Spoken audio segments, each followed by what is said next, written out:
நிறைய அசிஸ்டண்ட்டை நம்பி அவங்க அழைச்சிட்டு போவாங்க. அங்கே போய் அலுவலகத்துக்கு வெளியே நின்றுட்டுருப்போம். நான் பார்த்துட்டேன், கூப்பிடுவார் அப்படின்லாம் சொன்னாங்க. அப்படி ஒரு பல வருஷத்தை நான் இழந்திருக்கேன் அதில். ஆனால் அது எல்லாமே ஏமாற்று வேலைங்கும்போது இவரை பார்த்ததுக்கப்புறம் தான் தெரிஞ்சிச்சு.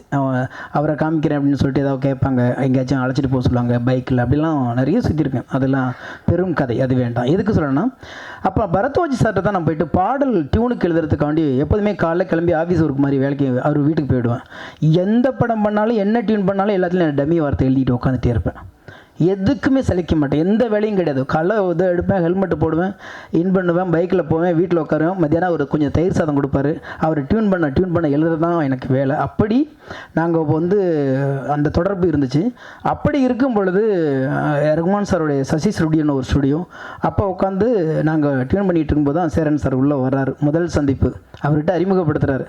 சார் இவர் வைரமுத்துக்கிட்ட இருந்தவர் சார், புதுசாக பாட்டு எழுத ட்ரை பண்ணிகிட்ருக்காரு சார், ஒரு பாட்டு கொடுக்க முடியுமா அப்படின்னாரு. அப்போ அவர் சொன்னார், இந்த படத்தில் கொடுக்க முடியாது, அதாவது பாண்டவர் பூமி, இந்த படத்தில் கொடுக்க முடியாது, ஒரு பெரிய கவிஞர் இதுக்கு மொத்த பாட்டு எழுதுகிறாரு, இந்த படத்தில் எங்களுக்கு டம்மி எழுதுறதுக்கு நீங்கள் கூட இருங்க அப்படிங்கும்போது எனக்கு அதுவே சினிமாக்குள்ளே கிடைச்ச மிகப்பெரிய வாய்ப்பாக, இந்த படம் முழுக்க அவர் கூட வேலை பார்க்க போகிறோங்கிற ஒரு எண்ணத்தில் உள்ள பயணம் பண்ணது. காலப்போக்கில் பல்வேறு சூழல்கள், அதை சொன்னால் ஒரு 20-25 நிமிஷம் ஒரு அழகான ஒரு கதை சொல்லலாம், படம் பண்ணலாம். அதையெல்லாம் மீறி அந்த படத்தில் எல்லா பாட்டுமே எழுதுகிற ஒரு வாய்ப்பு எனக்கு அங்கே ஆரம்பிச்சது. இயக்குனர் சேரன் கூட அந்த தொடர்பு, அதோடைய தொடர்ச்சி தான் ஆட்டோகிராஃபில் வந்து இயக்குனருக்கு உதவியே இயக்குனர்கள் பேசுனது மாதிரி நானும் ஒரு செயல்படாத உதவிய இயக்குனராக உள்ளுக்குள்ளே இருந்தேன். ஏன்னு கேட்டிங்கன்னா, கட்டுக்கட்டாக எழுதிட்டு உட்காந்துருப்பேன். மத்தியானம் அசிஸ்டண்ட் கூட சேர்ந்து சாப்பிடுவேன், அவங்க கூட இது வெளியில் போனால் அங்கேயே இருப்பேன். அப்படி எழுதி தான் வந்து இதில் வந்து ஒன்று வந்து பாவேஜ் எழுதியிருப்பார், ஒன்று அண்ணன் எழுதியிருப்பாங்க. அதை மீறி எல்லாத்துலேயுமே அதில் இருப்போம். ஆனால் யார் பாட்டு எழுதினாலும் எங்கே போனாலும் திருத்தம்னா அவர் டேபிளுக்கு முன்னாடி நான் உட்காரணும், 2 பேரும் எதாவது பேசிக்கிட்டே இருப்போம். அப்படி பயணப்பட்ட இந்த படம் 21 வருடங்கள் கழித்து மறுபடியும் இங்கே கொண்டாந்து நிலை நிறுத்திருக்கு. இதே ஆர்வத்தோடு இதே படைப்பு உயிர்ப்போடு இருக்குன்னா, அன்னைக்கு அவரவர் வாழ்க்கையில் அமைச்ச அந்த பாதை இன்னைக்கு ஏறத்தாழ ஒரு 3000 பாடல்களை கடக்கிற அந்த சூழலை ஏற்படுத்தி கொடுத்த ஒரு அற்புதமான ஒரு மேடை. அதுக்கு பக்கத்தில் உட்காந்துருக்காரு பாருங்க. இவர் என்னை 3 படத்தோடு விட்டுட்டார்.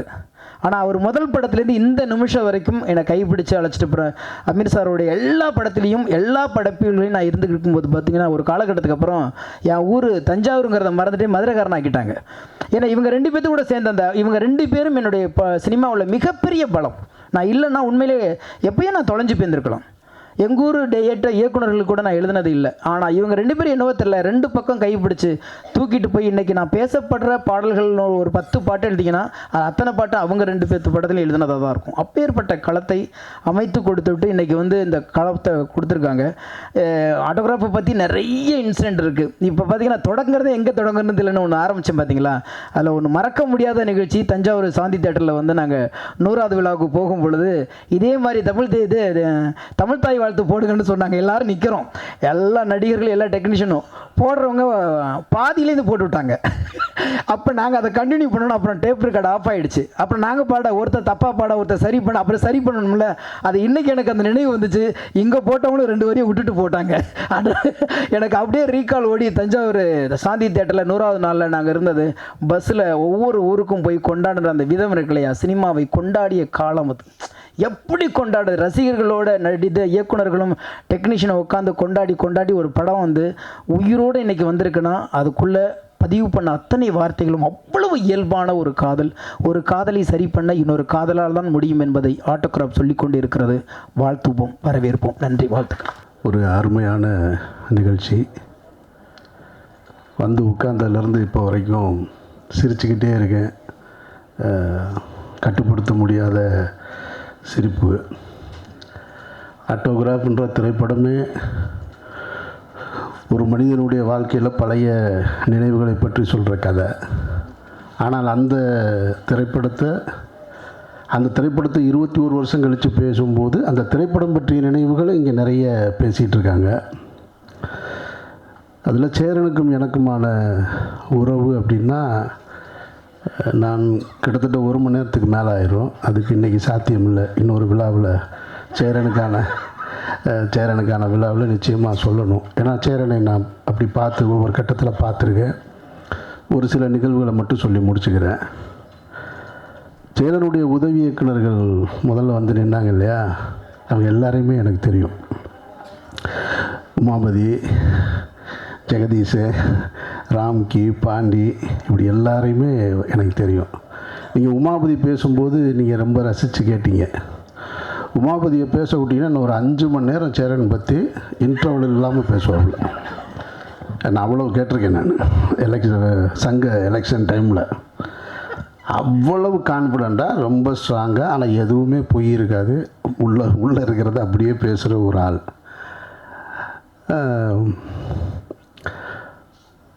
அவங்க எல்லாருமே வந்து சேரனை பற்றி நிறைய சொல்லும்போது, இவங்க நான் திரைக்கு வருவதற்கு முன்னால் ஒரு இயக்குனராக, ஒரு ஜெயிச்ச இயக்குனராக இருக்கார். அதில் குறிப்பாக இந்த படம் ஆட்டோகிராஃப் அவர் எடுத்துகிட்டு இருக்கும்போது நான் ராம் ஷூட் பண்ணிக்கிட்டு இருக்கேன் கொடைக்கானலில். அப்போ இடையில் ஒரு முறை வரும்போது ஆட்டோகிராஃபுடைய ஃபங்க்ஷன் நடக்குது. தேவி தேட்டர்னு நினைக்கிறேன். தேவி தேட்டரா? சத்யம் தேட்டரில் நடக்குது. அப்போது அந்த மேடையில் இசை வெளியீட்டு விழாவில் அன்றைக்கி இருந்த பத்திரிகையாளர்களுக்கு உங்களுக்கு தெரியும்னு நினைக்கிறேன். நான் ஆட்டோகிராஃபுன்னு சொல்லிட்டேன். நான் அவர் மேடையில் சேரன் பேசுனது இதுதான்.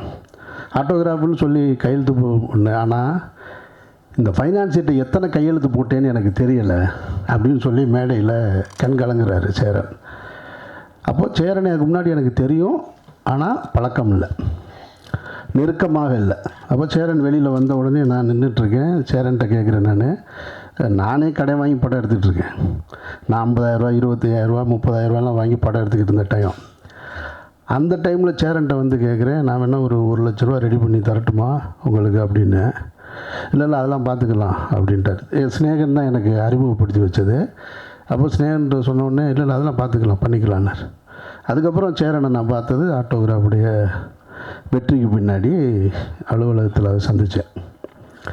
அதுக்கு பின்னாடி அந்த இயக்குனர்கள், உதவி இயக்குனர்கள் ஜெகதீஷ் உள்பட எல்லாருமே எங்கிட்ட நெருக்கமாயிட்டாங்க. இப்போ ஆரி தொடங்கி ஜெகதீஷ், உமாபதி, ராம்கி, பாண்டியராஜன் தன்னுடைய மெரினாவை பண்ணும்போது முதல்ல வந்து அந்த வணக்கம் வாழ வைக்கும் சென்னைன்னு ஒரு பாட்டு ஒன்று ப்ரொமோ பாட்டு ஷூட் பண்ணுறதுக்கு என்கிட்ட வந்து என் வீட்டில் வந்து ஆனால் நீங்கள் வந்து அது 2 ஷாட்டு நடித்து கொடுக்கணும் அப்படின்னாரு.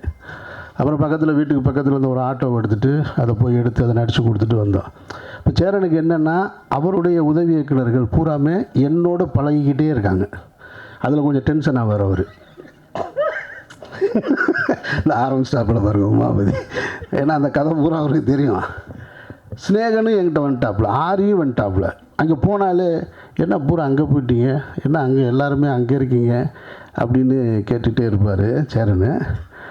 அதில் பாதி உதவி இயக்குனர்கள் அவர் வெளியில் போனதுக்கு காரணம் வந்து, ஒவ்வொரு படத்தில் ஏதாவது ஒரு ஹீரோயினாக இருக்கும். நீங்கள் உடனே தப்பாக எடுத்துக்காங்க, ஏதாவது ஒரு பிரச்சனை இருக்கும். யார் கேட்டாலும் ஒரு கதை சொல்லிக்கிட்டே இருப்பாங்க. ராமன் தேடிய செய்தியில் ஜெகனுக்கு ஒரு கதை இருக்கும். அவன் சொல்லுவான் என்கிட்ட, அண்ணே என்ன நடந்துச்சு தெரியுமா அப்படின்னு. எல்லா கதையும் இங்கே வந்து இறக்கி வச்சுட்டு போகிறீங்க. அவர் எப்போ பார்த்தாலும் என்னை கோச்சிக்கிடுவார். ஸ்நேகன் அங்கே போனால் என்ன அங்கே போய்ட்டு தான் இங்கே வர்றீங்களான்னு கேட்பாருன்னு. சேரன் பொதுவாக வந்து பெண்களை நல்லா பார்த்துப்பார், அதில் வந்து எந்த டவுட்டும் கிடையாது. நீங்கள் இப்போ கூட கவனிச்சிங்கன்னா ஸ்னேகா மேடத்துக்கு அவர் தான் தண்ணி பாட்டு எடுத்து திறந்து கொடுத்தாரு. அதான் நான் தப்ப ஐயோ நீங்கள் நான் அடுத்து முடிச்சிடுறேன். ஏன்னு சொல்கிறேன், இந்த குற்றச்சாட்டு அவர்கிட்ட அவங்க உதவி இயக்குனர்கிட்ட இருந்துக்கிட்டே இருக்கும். ஆனால் நான் அதுக்கு காரணம் என்ன நினைக்கிறேன்னா, சேரன் நிறைய அக்கா தங்கச்சிகளோட அதிகம் பழகின ஒரு ஆள். அவர் வந்து நிறைய உறவுகள் வந்து அண்ணன் தம்பி அதிகம் கிடையாது, அவங்க வீட்டு உறவுகள் அக்கா தங்கச்சிகளோட அதிகம் பழகினது. அந்த உணர்வு எப்பயுமே சேரன்கிட்ட இருந்துக்கிட்டே இருக்கும். அது நான் சேரனோட பழகும்போது தான் என்னால் அதை புரிஞ்சுக்க முடிஞ்சது. அப்போ இவங்க எல்லாருமே வேறு ஒன்று நினச்சிட்டாங்க அப்படின்னு. அதனால் ரொம்ப உன்னிப்பாக கவனித்து பார்த்துட்ருப்பார். அதுதான் சேரனுடைய மனநிலை. அதுக்கப்புறம் சேரனை பற்றி இந்த ஆட்டோகிராஃபு அதான் சொல்லலை, எங்கே தொடங்கி எங்கே போகிறதுனே தெரியல, அவ்வளவு இருக்குது எனக்கும் சேரனுக்குமான உறவு. இந்த படம் பற்றின நினைவுகள் முடிச்சிடுறேன் நான். ஏன்னா எனக்கு ஒன்றும் புரியலை, எதையாவது ஒன்று சொல்லிடுவோமோன்னு வர பதட்டமாக இருக்கு.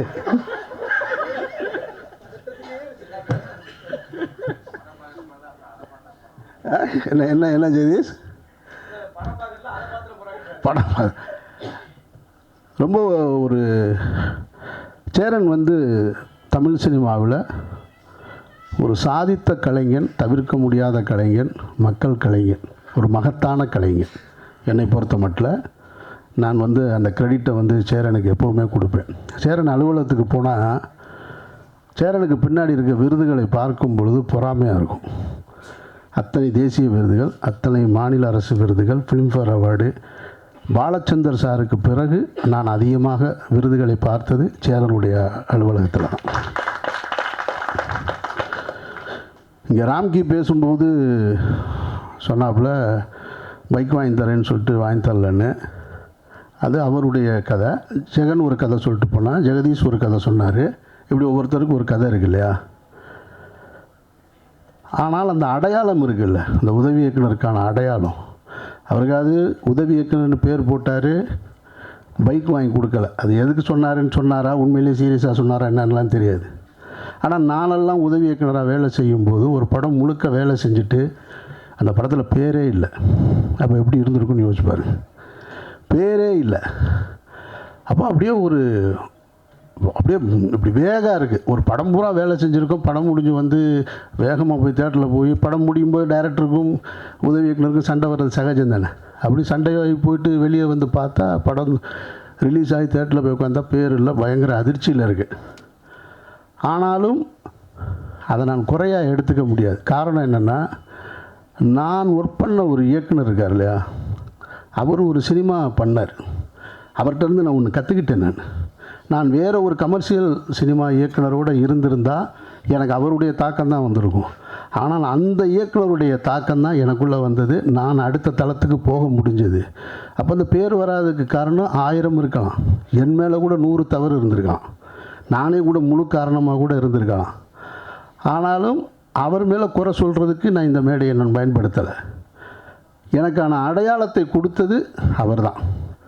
இன்றைக்கு வந்து பத்திரிகைகள் அன்றைய காலகட்டத்தில் வந்து பாலா, சேரன், அமீர் அப்படின்னு அந்த ஒரே வரிசையில் என்னை கொண்டு வந்து சேர்த்ததுக்கு காரணம் அந்த இயக்குனர் தான். இவருடைய திரைப்படத்தை, முதல் திரைப்படத்தை ஊரில் இருக்கும்போது பார்த்தவன் நான். அப்புறம் இவருடைய வெற்றியை பார்த்தவன் நான். இவர் இதே இந்த ஆப்போசிட்டில் இருக்கிற காவேரி ஸ்ட்ரீட்டில் வந்து நானும் பாலாவும் தங்கியிருக்கும்போது வருவார். அப்போ நான் ஒரு உதவிக்கிணறு ஓரமாக நின்றுட்டுருப்பேன். நான் அப்படியே ஒரு பார்வை பார்த்துட்டு போவார். பார்க்குறதுக்கு தான் பெரிய சண்டியர் மாதிரி இருப்பார். ஆனால் அப்படிலாம் கிடையாது. ரொம்ப சாஃப்டாக நான். ஆனால் லுக்கு மட்டும் அந்த கிராஸ் பாயிண்டில் கையை விடுறது மட்டும் எப்பயுமே அப்போ இருந்து இப்போ வரைக்கும் அப்படியே தான் வச்சுருப்பார். ஒரு நம்ம சரி பெரிய டைரக்டருக்கு 2 டைரக்டருக்கு பேசுகிறாங்க, நான் வெளியே நின்று தம்மு போட்டு ஒரு ஓரமாக நின்றுட்டுருப்பேன். அவர் கேட்பார், என்ன ஒரு ஆள் அப்படியே நின்றுட்டே இருக்காப்புல அப்படிம்பார். அப்புறம் அவர் போய் வண்டி ஏற்றி விடுறது, இந்த வேலையெல்லாம் பார்த்துருக்கேன் நான். இவர் இப்படி ஒவ்வொரு காலகட்டத்தில் நான் பார்த்து வளர்ந்துருக்கேன் சேரனை நான். அப்போ இவங்களோட சேர்த்து இன்றைக்கி நிப்பாட்டுற இடம் இருக்கு இல்லையா, அதுக்கு காரணம் வந்து நம்ம வேலை செஞ்ச இயக்குனர்கள் தான்.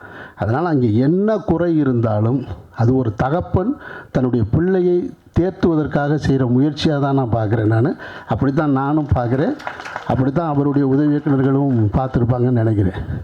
நிச்சயமாக சொல்கிறேன், ஒரு 20 வருஷத்துக்கு முன்னாடியும் சரி, இப்போ இங்கேருந்து இப்போ இருக்கிற இயக்குனர்களையும் சரி, சாதித்த எல்லா இயக்குனர்களையும் சரி, இப்போ பாலாவாக இருக்கட்டும், சசிகுமார், நான், எனக்கு பின்னாடி வந்து இப்போ இன்றைக்கி இருக்கிற வெற்றிமாறன், மாரி செல்வராஜ், ராம், இவங்க எல்லாரையும் ஒரே தட்டில் வச்சா கூட சேரனுடைய சாதனைக்கு பக்கத்தில் கூட போக முடியாதுன்றது மறுக்க முடியாத உண்மை. இதில் மற்ற டைரக்டர்கள் தப்பாக எடுத்துக்க மாட்டாங்கன்ற நம்பிக்கையில் நான் அந்த உரிமையோடு சொல்கிறேன். படைப்புகளில் வீரியமாக இவரை விட அடுத்து வீரியமாக படம் பண்ணியிருக்கலாம். ஆனால் சேரன் தன்னுடைய அந்த கிளிப்பிங்ஸ் போட்டார் பாருங்க, இத்தனை விருதுகள், இத்தனை திரைப்படங்களில் நாயகன், இத்தனை படங்கள் தயாரித்தது, இவ்வளவுத்தையும் இந்த 30-35 வருஷத்துக்குள்ளே செஞ்சு முடிச்சிருக்கிறது சேரன்ற மாபெரும் கலைஞன். சேரனுக்கு எனக்கு நிறைய முரண்பாடு இருக்குது. சேரனுக்கு கருத்து முரண். நான் எது சொன்னாலும் அவர் கேட்க மாட்டார். இதுவரையும் கேட்டதே கிடையாது. ஆனாலும் நான் அவரை பற்றி கண்டுக்கவே மாட்டேன். நான் சொல்லிக்கிட்டே இருப்பேன், அவர் கேட்க மாட்டார். அப்புறம் கூப்பிடுவார், சரி வர்றேங்க அப்படின்னு கேட்குறது மாதிரி சொல்லுவார். அப்படியா, அது பண்ணிக்கலாம், நான் யோசிக்கிறேனே காலையிலம்பார். அவர் என்ன முதல்ல சொன்னாரோ அதுதான் செய்வார். நான் அதை பற்றி கவலைப்படுறதே இல்லை. நானும் அவரோடு உறவை அப்படியே தான் வச்சுருக்கேன். நான் அந்த கலைஞன் இன்னும் பல சாதனைகள் பெறணும் அப்படின்றது தான் என்னுடைய ஆசை. சேரன் வெற்றி அடைஞ்சால் நான் சினிமாவில் இன்னொரு இயக்குனருடைய வெற்றி அடையணும்னு, பணத்தாலையும் புகழாலையும் வெற்றி அடையணும்னு எப்பயுமே யோசிச்சுட்டு இருக்க ஒரே இயக்குனர் சேரன் மட்டும்தான். சேரன் எப்பயுமே ஜெயிக்கணும்னு நான் நினச்சிக்கிட்டே இருப்பேன். அவர் எனக்கு என்ன செய்கிறாருன்றதெல்லாம் முக்கியம் இல்லை. அவர் வந்து எனக்கு இப்போ அவங்க அசிஸ்டன்ட் சொல்கிற மாதிரி சொல்லணும்னா கிண்டலுக்கு சொல்கிறாரு, அவர் எந்த நல்லதும் நமக்கு செய்ய மாட்டார் அப்படின்னு சொல்லலாம். அவர்கிட்ட ஒரு அன்பு இருக்குது. அது எல்லாத்தையும் மறந்துடுவார். எல்லாத்தையும் மறந்துட்டு எவ்வளோ பெரிய சண்டை போட்டோம், எவ்வளவு இது பண்ணோன்றதெல்லாம் மறந்துட்டு ஒன்றுமே நடக்காத போல் கூப்பிடுவார். எங்கே இருக்கீங்க, வாங்க போகலாம் அப்படின்னு கேட்பார். அதனால தான் உமாபதி சொன்னது, உண்மையிலே அன்பாக இருக்காரா இல்லையா, நம்ம அன்புன்னு நம்பிக்கிற வேண்டியதுதான் நம்ம அப்படின்னு. ஆனால் ஒரு குழந்த மாதிரி சேரன் நீங்கள் வந்து அவர் அண்ணன் சொன்னால் கோவம் வந்துடும் அவருக்கு. அதில் ரொம்ப முக்கியமானது. அதுக்காக நம்ம போனோடனே நம்மளை அண்ணன் பாரு, வாங்கண்ணே அப்படிம்பாரு. சரிண்ணே நல்லா அண்ணா ஒன்று என்னையை பார்த்து அண்ணன்றீங்க அப்படிம்பாரு. அவர் இன்னமும் இளமையாக தன்னை மனசுக்குள்ளே வச்சுக்கிடுவார். அதுக்கான வேலைகள் செஞ்சுட்டே இருப்பார் அவர். வேறு என்ன சொல்கிறதுங்க உங்களை பற்றி, இந்த படத்தை பற்றி என்ன சொல்கிறது. இப்படி ஒரு படம் யாரும் எடுக்க முடியாது. இந்த படம் தான் இப்படி, இந்த படம் மாதிரி யாரும் ஒருத்தர் எடுக்கவே முடியாது. இப்போது பருத்தி வீரன் மாதிரி ஒரு படம் அல்லது வேறு படங்கள் ஏன்னா இன்னொரு இயக்குனர் படத்தை நான் சொல்ல முடியுமான்னு தெரில. அதுபோல் ஒரு படங்களை வாழ்வியலை எடுத்துடலாம். இந்த படம் எப்போ பார்த்தாலும் ஒருத்தனுக்கு தன்னுடைய கடந்த காலத்தை நினைவுபடுத்திக்கிட்டே இருக்கும். அப்படி ஒரு படைப்பு அது. நான் மதுரை அபிராமி தேட்டரில் தான் இந்த படம் பார்த்தேன். ராம் ஷெட்யூல் முடிச்சுட்டு வந்து பார்த்தேன். நான் பார்த்துட்டு பிரமிச்சு போயிட்டேன். நான் இப்படி ஒரு படத்தை எப்படி எடுக்க முடியும். நீங்கள் உங்களுக்கு நினைவு இருக்குமான்னு தெரில, இந்த படம் தான் இன்னொரு வருஷனாக பிரேமம்னு வந்தது. மலையாளத்தில் வந்த பிரேமம் பார்த்தீங்கன்னாக்கா அது ஆட்டோகிராஃப் தான். அது இப்பவும் நீங்கள் இந்த படத்தை இப்போ இருக்கிற ஜென்சிக்கு தகுந்த மாதிரி மாற்றி எடுத்தால் ஒரு சில்வர் ஜூப்ளி படமாக மாறும். அவ்வளவு கண்டென்ட் உள்ள ஒரு படம். அதனால் இந்த படம் சேரனுக்கு மீண்டும் ஒரு மாபெரும் வெற்றி பொருளாதார ரீதியாக கொடுக்கணும். இந்த தலைமுறைக்கு சேரன் என்ற இயக்குனர் ஒரு மகத்தான கலைஞன் தமிழ் சினிமாவில் வாழ்ந்துக்கிட்டு இருக்கான் அப்படின்றத இந்த படம் கொண்டு போய் சேர்க்கணும் அப்படின்ற அந்த பிரார்த்தனையோடு விடைபெறுகிறேன். நன்றி. நிறைய பேசிட்டாங்க இந்த படத்தை பற்றி, எக்ஸ்பீரியன்ஸ் பற்றி. இது கண்டிப்பாக ஹிட் ஆகும். ஏன்னா இந்த ட்ரெய்லர் பார்க்கும் போதே புதுசாக இருந்தது. அதுவும் சொல்லியிருந்தார். எங்களை வந்து அந்த இடத்துக்கு கொண்டு போயிருந்தார். ஒருத்தவங்களும் கனெக்ட் பண்ணக்கூடிய ஒரு படம். எங்கள் அப்பா வந்து ரீரிலீஸ் ஆகுதுன்னு சொன்ன உடனே, அப்படியாம்மா என்னை கூப்பிட்டு போய் படம் காமிக்கிறியா, நான் போய் பார்க்கணும் ஆசைப்பட்றேன். அந்த மாதிரி எல்லாருக்கும் கனெக்ட் பண்ண வரக்கூடிய ஒரு படம். கண்டிப்பாக சேரன் சார் நெக்ஸ்ட்டு பேசுவார். பேசும்போது நான் கேட்குற ஒரே ஒரு கேள்விக்கு மட்டும் பதில் சொல்லுங்க. இது என்ன உங்களுக்கு பாதிச்சது, எத்தனை லவ் உங்களுக்கு இருந்ததுன்னு மட்டும் எனக்கு தெரிஞ்சுக்கணும்னு நான் ஆசைப்பட்றேன். அதுக்கு லிஸ்ட்டு வந்து நிறையா இருக்குன்னு நினைக்கிறேன். அதே மாதிரி நிறைய விஷயம் இந்த படம் எனக்கு சொல்லி கொடுத்தது. இந்த படம் பண்ணும்போது நிறைய மன அழுத்தம், மன உடைச்சல் எனக்கு பர்சனலாக இருந்தது. அது கண்டுபிடிச்ச ஒரே பர்சன் பார்த்திங்கன்னா சேரன். ஆட்டோகிராஃப் சாங்ஸ் ஷூட் பண்ணிகிட்ருக்கோம். ஷூட் பண்ணிகிட்டு இருக்கும்போது ரொம்ப மன கஷ்டத்தில் இருந்தேன். யாருக்குமே தெரியாது. நான் வெளியே ரொம்ப சிரிச்சிட்ருப்பேன், யாருக்குமே தெரியாது. நான் வந்து லைட் பண்ணிகிட்டு இருக்காங்க இந்த ஒவ்வொரு புக்லையும். அப்போது கார்னரில் உட்காந்துருந்தேன். உட்காந்தோடனே அப்பா அவருக்கு என்ன தோணுச்சுன்னு தெரில, பக்கத்தில் வந்து உட்காந்தார். என்ன பிரச்சனை உனக்கு அப்படின்னு கேட்டார். இல்லைப்பா ஒன்றும் இல்லைப்பா, இல்லை ஏதோ ஒரு பிரச்சனையில் இருக்கேன்னு எனக்கு தெரியும், எல்லாம் சரியாகும் ஓகே அப்படின்னு சொல்லி அன்னைக்கு ஃப்ரெண்ட்ஷிப் ஆனது தான். இந்த ஃப்ரெண்ட்ஷிப் வந்து 21 வருஷமாக அவ்வளோ பெஸ்ட் ஃப்ரெண்டுன்னு சொல்ல முடியும். இந்த இண்டஸ்ட்ரியில் நான் வந்து மாறுதொட்டு சொல்லிக்க முடியும். என்னோட dear best well-wisher and best friend யாருன்னு கேட்டால் நான் சேரன்னு சொல்ல முடியும். எல்லோரும் கேட்பாங்க, ஒரு ஆணும் பெண்ணும் வந்து ஃப்ரெண்ட்ஸாக இருக்க முடியுமா அப்படின்னு அப்போவே கேட்டாங்க என்கிட்ட. இந்த படம் பார்த்துட்டு ஒருத்தருக்கும் மீட் பண்ணும்போதெல்லாம் இருக்க முடியுமா அப்படின்னு கேட்டாங்க. நாங்கள் ப்ரூவ் பண்ணிகிட்ருக்கோம். என்னோட டியர் ஃப்ரெண்ட் சேரன்பா, நீங்கள் கண்டிப்பாக இந்த படம் உங்களுக்காக வெற்றி அடையணும்னு ஆசைப்பட்றேன். ஏன்னா இந்த படத்துக்காக அவ்வளோ உழைச்சிருக்காரு, எல்லாருமே சொல்லியிருக்காங்க, அவ்வளோ கஷ்டப்பட்டிருக்காரு. ரிலீஸ் ஆகணுன்னுக்காக எனக்கு தெரியும் அவர் எவ்வளோ கஷ்டப்பட்டிருக்காருன்னு. அதை ரிலீஸ் பண்ணதுக்கப்புறம் அவருக்கு வந்து அந்த சந்தோஷம், அந்த வெற்றி அடைஞ்சதுக்கப்புறம் எங்கள் எல்லாருக்கும் வந்து அந்த வெற்றி அவருக்கு கிடச்சது தான் எங்களுக்கு சந்தோஷம் இருந்தது. ஏன்னா அவ்வளோ கஷ்டப்பட்டவர் அவர் இந்த படத்துக்காக. ஒவ்வொரு ஃப்ரேமும் ஒவ்வொரு விஷயமும் ஒரு கதாபாத்திரமும் நம்ம வந்து கனெக்ட் பண்ணக்கூடிய ஒரு விஷயமா இருந்தது. எனக்கு பிடிச்சமான ஒரு படம், நான் நடித்ததுலேயே எந்த படம் எனக்கு ரொம்ப பிடிக்கும்னு கேட்டிங்கன்னா ஆட்டோகிராஃப் சொல்வேன். கண்டிப்பாக ஒவ்வொரு பூக்களுமே சாங் நான் கண்டிப்பாக காமிக்கணும்னு ஆசைப்படுவேன். ஒரு சாங்கில் எனக்கு எவ்வளோ எக்ஸ்பிரஷன் சொல்லி கொடுத்துருக்காருன்னா அது அந்த எக்ஸ்பீரியன்ஸ் எனக்கு போதும். ஒரு இதில் வந்து அந்த மாதிரி வரும். அதில் வந்து அவர் ஏதோ யோசனையில் போகிறீங்க, யோசனையிலேருந்து நீங்கள் வெளியே வந்து அதுக்கப்புறம் நீங்கள் பாட ஆரம்பிக்கிறீங்க. இந்த விஷயம் வரையும் எனக்கு சொல்லி கொடுத்தவர். And I will always owe this to you செருப்பா. I really loved working with you. In fact இந்த செகண்ட் பார்ட் பண்ணணும்னு நினைக்கும் போதோ இல்லை பிரிவும் சந்திப்பும் பண்ணணும்னு நினைக்கும் போதோ நம்ம ஃப்ரெண்ட்ஸ் தானே எப்படி ஹஸ்பண்ட் ஒய்ஃபும் நடிக்கிறது அப்படின்னு கேட்டார். அவருக்கு அந்த ஒரு டவுட் இருந்தது. பட் அதை மீறி ஒரு நல்ல படங்கள் நாங்கள் பண்ண முடிஞ்சது. அண்ட் கண்டிப்பாக அந்த ரீரிலீஸ் ஒரு பெரிய வெற்றி அடையும். எனக்கு எல்லாருமே வந்து இப்போ நிறைய லவ் வந்துருச்சு. ஜென்சி லவ் வந்து வித்தியாசமாக லவ் பண்ணுறாங்க. ஆனால் லவ்னா இதுதான் அப்படின்ற காமிச்சிருக்காரு. கண்டிப்பாக இது எல்லாருக்கும் பிடிக்கும் நம்பர் திருப்பியும். தேங்க்யூ. நம்ம இத்தனை வருஷம் கடந்ததில் எல்லா மனிதர்களையும் பார்த்துருக்கோம், எல்லா நல்லவர்களையும் பார்த்துருக்கோம், எல்லா தீய காரணங்களையும் பார்த்துருக்கோம், எல்லா பிரச்சனைகளையும் பார்த்துருக்கோம், எல்லாத்தையும் கடந்து வந்திருக்கோம். அதுதான் இந்த படம் சொல்லுது. உன்னை கடந்து போகிறதுக்கு அடுத்தடுத்து நீ நிறையா புதிய விஷயங்களை பார்த்துக்கிட்டே இருப்ப. அதனால் எல்லா விஷயங்களையும் நீ எப்படி இருக்கியோ அப்படியே கடந்து போ. அதுதான் எனக்கு கற்றுக் கொடுத்தது லைஃப். நான் இப்போ என்னோடய உதவியாளர்கள் சொன்னதாக இருக்கட்டும், இல்லை அமீர் சார் பேசினதாக இருக்கட்டும், இல்லை நண்பர்கள் பேசினதாக இருக்கட்டும், மில்டன் பேசினதாக இருக்கட்டும், இப்போ எல்லாரோடையுமே எனக்கு கருத்து வேறுபாடு இருந்திருக்கு. எல்லாரோடையுமே நான் சண்டை போட்டிருக்கேன்.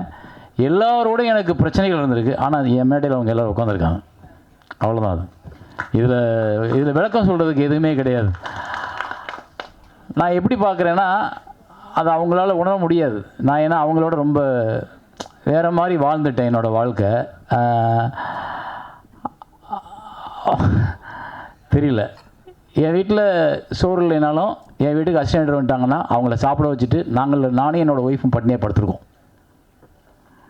ஸோ அதனால் வந்து வேணும்னு யாருக்கு எந்த தவறையும் செஞ்சதில்லை, வேணும்னு யாருக்கு எதையும் கொடுக்காம விட்டதில்லை. என்கிட்ட இருக்கும்போது கொடுத்துருக்கேன். இல்லாதப்போ நான் இல்லைன்னு தான் நான் சொல்ல முடியும். இல்லாதப்போ நான் என்ன பண்ண முடியும்? ஆனால் இந்த சுதந்திரத்தை நான் அவங்களுக்கு கொடுத்துருக்கேன். இத்தனை வருஷம் பத்திரிகை நண்பர்கள்லேருந்து, ஊடக நண்பர்கள்லேருந்து, இயக்குநர்கள்லேருந்து, நடிகர்கள்லேருந்து எவ்வளவோ மேடைகள் பார்த்துருப்பீங்க. எந்த மேடையாவது ஒரு இயக்குனரை விமர்சனம் பண்ண உதவி இயக்குநர்களை பார்த்ததுண்டா? கிடையாது. ஆனால் நான் இப்போவும் அதை கொடுத்துருக்கேன். இன்னமும் நான் அவங்களோட பேசுவேன், இன்னமும் கூட கட்டி தழுவி போவேன். ஏன்னா அப்பனுக்கு தெரியும் பிள்ளைங்களோட குணம் என்னன்னு. அவ்வளோதான். எங்கள் அப்பா என்னை எப்படி வளர்த்தவரோ அது மாதிரி நான் அவங்கள வளர்த்துருக்கேன். அவங்களுக்கு எல்லா உரிமையும் இருக்குது. புரிதல் தாமதமாக தான் வரும். இயக்குனர் ஆகும்போதும், இயக்குனர் ஆனதுக்கு அப்புறமும், பிள்ளை குட்டிகள் பெற்று போட்டதுக்கு அப்புறமும். இப்போ பாண்டியன் சொன்னார்ல, என் அசிஸ்டண்ட்டு நான் டைரக்டர் ஆகும்போது தான் அது புரிஞ்சிச்சுன்னு. அதனால் உமாபதிக்கோ ராமகிருஷ்ணனுக்கும் இன்னும் கொஞ்சம் லேட்டாக கூட புரியலாம். அவ்வளோதான். ஸோ வந்து இருந்த உங்களோட அன்பு எனக்கு மகத்தானது. ஏன்னா அன்னையிலேருந்து இப்போ வரைக்கும் என்னுடைய படங்களாக பார்த்துக்கிட்டு இருக்கீங்க. என்னை மனுஷனாக பார்க்குறது இல்லை. இங்கே யாரும் அது பார்க்க வேண்டிய அவசியமும் கிடையாது. அவங்கள பாதுகாத்துக்கிறதுக்கு அவங்களுக்கு தெரியணும். அவங்களுக்கு இன்னொருத்த பாதுகாக்கின்ற கட்டாயம் கிடையாது. நான் வந்து இங்கே இருக்க யாரையுமே பாதுகாத்துட முடியாது. நான் என்னை தான் பாதுகாத்துக்க முடியும். ஸோ நீங்கள் இந்த திரைப்படம் 21 வருஷங்களுக்கு அப்புறம் இந்த ஜென்ரேஷனுக்கு போய் சேர்றதுக்காக என்ன பண்ணியிருக்கோம், இந்த படத்தில் என்ன இருக்குது, இந்த படம் அவங்களுக்கு என்ன சொல்லும். நான் அப்படி தான் படம் எடுப்பேன். படம் எடுக்கும் பொழுது வியாபார நோக்கம் மட்டும் எடுத்திருந்தால் நான் வந்து என்றைக்கோ காணாமல் போயிருந்திருப்பேன். பெரிய வெற்றியை கொடுத்துருப்பேன். 5 படம் பெரிய ஹீரோவோட ஒர்க் பண்ணியிருப்பேன். அப்புறம் காணாமல் போயிருப்பேன். ஆனால் இன்னமும் என்னுடைய படம் எங்கேயோ ஒரு இடத்துல, என்னோடய சமூகத்தில், என்னோடய பக்கத்தில் யாரையோ ஒருத்தன் இந்த படம் கையை பிடிச்சி கூட்டி போய் ஒரு கரையை சேர்த்து விட்ருச்சுன்னா அது என்னோடய வெற்றி. அப்படி தான் நான் ஒவ்வொரு படத்தையும் உருவாக்கியிருக்கேன். இந்த படம் கூட அதுதான். நீ எந்த தோல்வியாக இருந்தாலும் கடக்கலாம். காதல்ன்றது நான் எடுத்துக்கிட்ட ஒரு ஆயுதம். இந்த படம் வந்து எந்த தோல்வியாக இருந்தாலும் கடக்கும் மனநிலை ஒவ்வொரு மனிதனுக்கும் இருக்குது. நீ எங்கேயுமே சோர்ந்து போயிடாத அப்படின்னு சொல்கிறது தான் அது. அதுதான் எனக்கே பாடமாக போச்சு. ஒவ்வொரு பூக்களுமே பாட்டால் நான் நிறையா வாட்டி பாடியிருக்கேன். ஸ்னேகா நிறையா வாட்டி பாடியிருக்கோம். அமீர் நிறையா வாட்டி பாடிப்பார். ஸ்னேகா நிறையா வாட்டி பாடிப்பார். அவங்களுக்கு அது வந்து போகும். தோல்வி எல்லா மனிதனுக்கும் இருக்கும். அதை தாண்டி ஜெயிக்கும் போது இல்லை நமக்கு ஒரு சந்தோஷம், நமக்கு ஒரு அகம்பாவம், நமக்கு ஒரு திமிரும், நமக்கு ஒரு அப்படி எல்லாரையும் இப்படி பார்க்குற தன்மை இருக்குல்ல, அதுதான் நம்மளோட உழைப்புக்கு நம்ம கிடைக்கிற அங்கீகாரம். அதை இந்த படம் பார்க்கும்போது ஒவ்வொருத்தருக்கும் கொடுக்கும். அதை தாண்டி நான் ஒன்றும் இந்த படத்தை வந்து இப்போ ரிலீஸ் பண்ணுறதுனால ஒன்றும் சாதிச்சிட போகிறதில்ல. இது எதுக்கு திரும்ப பார்க்குறவங்களுக்கு இன்னும் ஒரு, ஏன்னா இன்றைக்கி ஜென்ரேஷன் எப்படி இருக்குன்னு நமக்கு தெரியும். அந்த ஜென்ரேஷனு எங்கேயோ ஒரு இடத்துல இதை படத்தை பார்த்துச்சுன்னா அவங்களுக்கு வேறு ஒரு யோசனை தோணும். அவ்வளோதான், நம்ம விதைச்சிக்க மட்டும்தான் முடியும். நீங்கள் அதை உருவாக்கி அறுவடை பண்ணி பழத்தை கொண்டு போய் வீட்டில் சாப்பிட்டு கொட்டை போட முடியாது. நீங்கள் விதைக்க மட்டும்தான் முடியும். மழை பெய்யணும், மக்கள் பாதுகாக்கணும், அப்போ தான் அவங்க மாறுவாங்க. ஸோ அதனால் அது ஆட்டோகிராஃபோட ரிலீஸோட தாற்பயம் இப்போ திருப்பி 21 years லேட்டர் பண்ணுறதுக்கு காரணம் அது அதற்கு தகுதியானதாக நான் நினைக்கிறேன். அவ்வளோதான். அதே மாதிரி இந்த படத்தில் வேலையை பார்த்த அத்தனை பேரும் இன்றைக்கி எனக்காக வந்திருக்கீங்க, எனக்காக உட்காந்துருக்கீங்க, நீங்கள் எல்லாத்தையும் ஷேர் பண்ணியிருக்கீங்க. இதை தாண்டி நான் ஏன் இவங்களெல்லாம் கூப்பிடணும், ஏன் இவங்களெல்லாம் திரும்ப திரும்ப ஒர்க் பண்ணணும், ஏன் வந்து நான் ஒருத்தரோட சண்டை போட்டோம். அடுத்த வாட்டி விஜய் மில்டன் சொன்னார், விஜய் மில்டனோட முதல் படத்தில் நாங்கள் 2 பேரும் அவரோட கவிதை புத்தகத்தில் சந்தித்தேன். அப்புறம் அவரோட நான் பேசினேன், அப்புறம் அவரோட படம் பண்ணேன், அப்புறம் அவரோட பிரச்சனை வந்துச்சு, அப்புறம் அவரோட படம் கொடுத்தேன் அவருக்கு. அவர் ஒரு படம் டைரக்ட் பண்ணார், அப்புறம் அவர் கூப்பிட்ட படத்தில் போய் நான் நடித்தேன். என்னென்னா, மனிதனை மனிதனாக பார், அவனை அவனாகவே பார், அவனுக்கிட்ட இருக்க தப்பை திருத்த நீ நினைக்காத, அவனை அப்படியே ரசி, நீ அழகானவன். ரைட்? நான் வந்து இன்னொருத்தனை போய் திருத்தி உன் தப்பை சொல்லி நீ இப்படி மாறுன்னு சொல்லி உனக்கு அட்வைஸ் பண்ணி எனக்கு தேவையில்லை. எனக்கு மில்டன் நாளைக்கு திருப்பி கூப்பிட்டாலும் நான் அவருடைய போய் நடிப்பேன். அமீர் திருப்பி கூப்பிட்டாலும் நடிப்பேன். நான் ராமகிருஷ்ணன் படம் பண்ணி என் படத்தில் நடிங்கன்னா நடிப்பேன். அவ்வளோதான். அப்படி தான் நான் இந்த உலகத்தை அழகானதாக பார்க்க கற்றுக்கொண்டேன். அமீர் சொன்ன ஒரு விஷயம் கரெக்டு. நான் பெண்களோடையே பிறந்து வளர்ந்தவன். எனக்கு அம்மா, என் தங்கச்சிங்க, என்னுடைய ஆசிரியர், என்னுடைய சித்தி மகள், நான் பழகிய தோழிகள் என்னை அப்படி பக்குவப்படுத்தியிருக்காங்க. நான் பெண்கள்கிட்ட அன்பு தான் காட்ட முடியும். அது உங்கள் கண்ணுக்கு அன்பாக தெரியலன்னா அது ஏன் பிரச்சனை இல்லை. ரைட்? நான் காண்பிப்பது என்னோட அன்பு. அது என்ன என்று உணரப்போவது பக்கத்தில் இருக்கிற அந்த பெண்ணே ஒழிய எதிரில் இருக்கிற ஒருத்தனும் கடந்து போகிற ஒருத்தனை எப்படி உணர முடியும்? அதைத்தான் ஸ்னேகா அழகாக சொன்னாங்க. இன்றைக்கு வரைக்கும் அந்த நட்பை நான் தொடர முடியுது. காரணம்னா அந்த கண்ணியம். எந்த இடத்துல நான் அவங்கள தோழியாக பார்த்தேன், எந்த இடத்துல அவங்க எனக்கு இந்த பெண்ணோட மனம் ரொம்ப அற்புதமானது. இது எந்த விஷயத்துக்காக கண்ணீரை ஒரு இருட்டுக்குள்ளே உட்காந்து கண்ணீர் வெளியே வருது அப்படின்னா அழகானது. அப்படி தான் நான் அவங்கள பார்க்கணும்.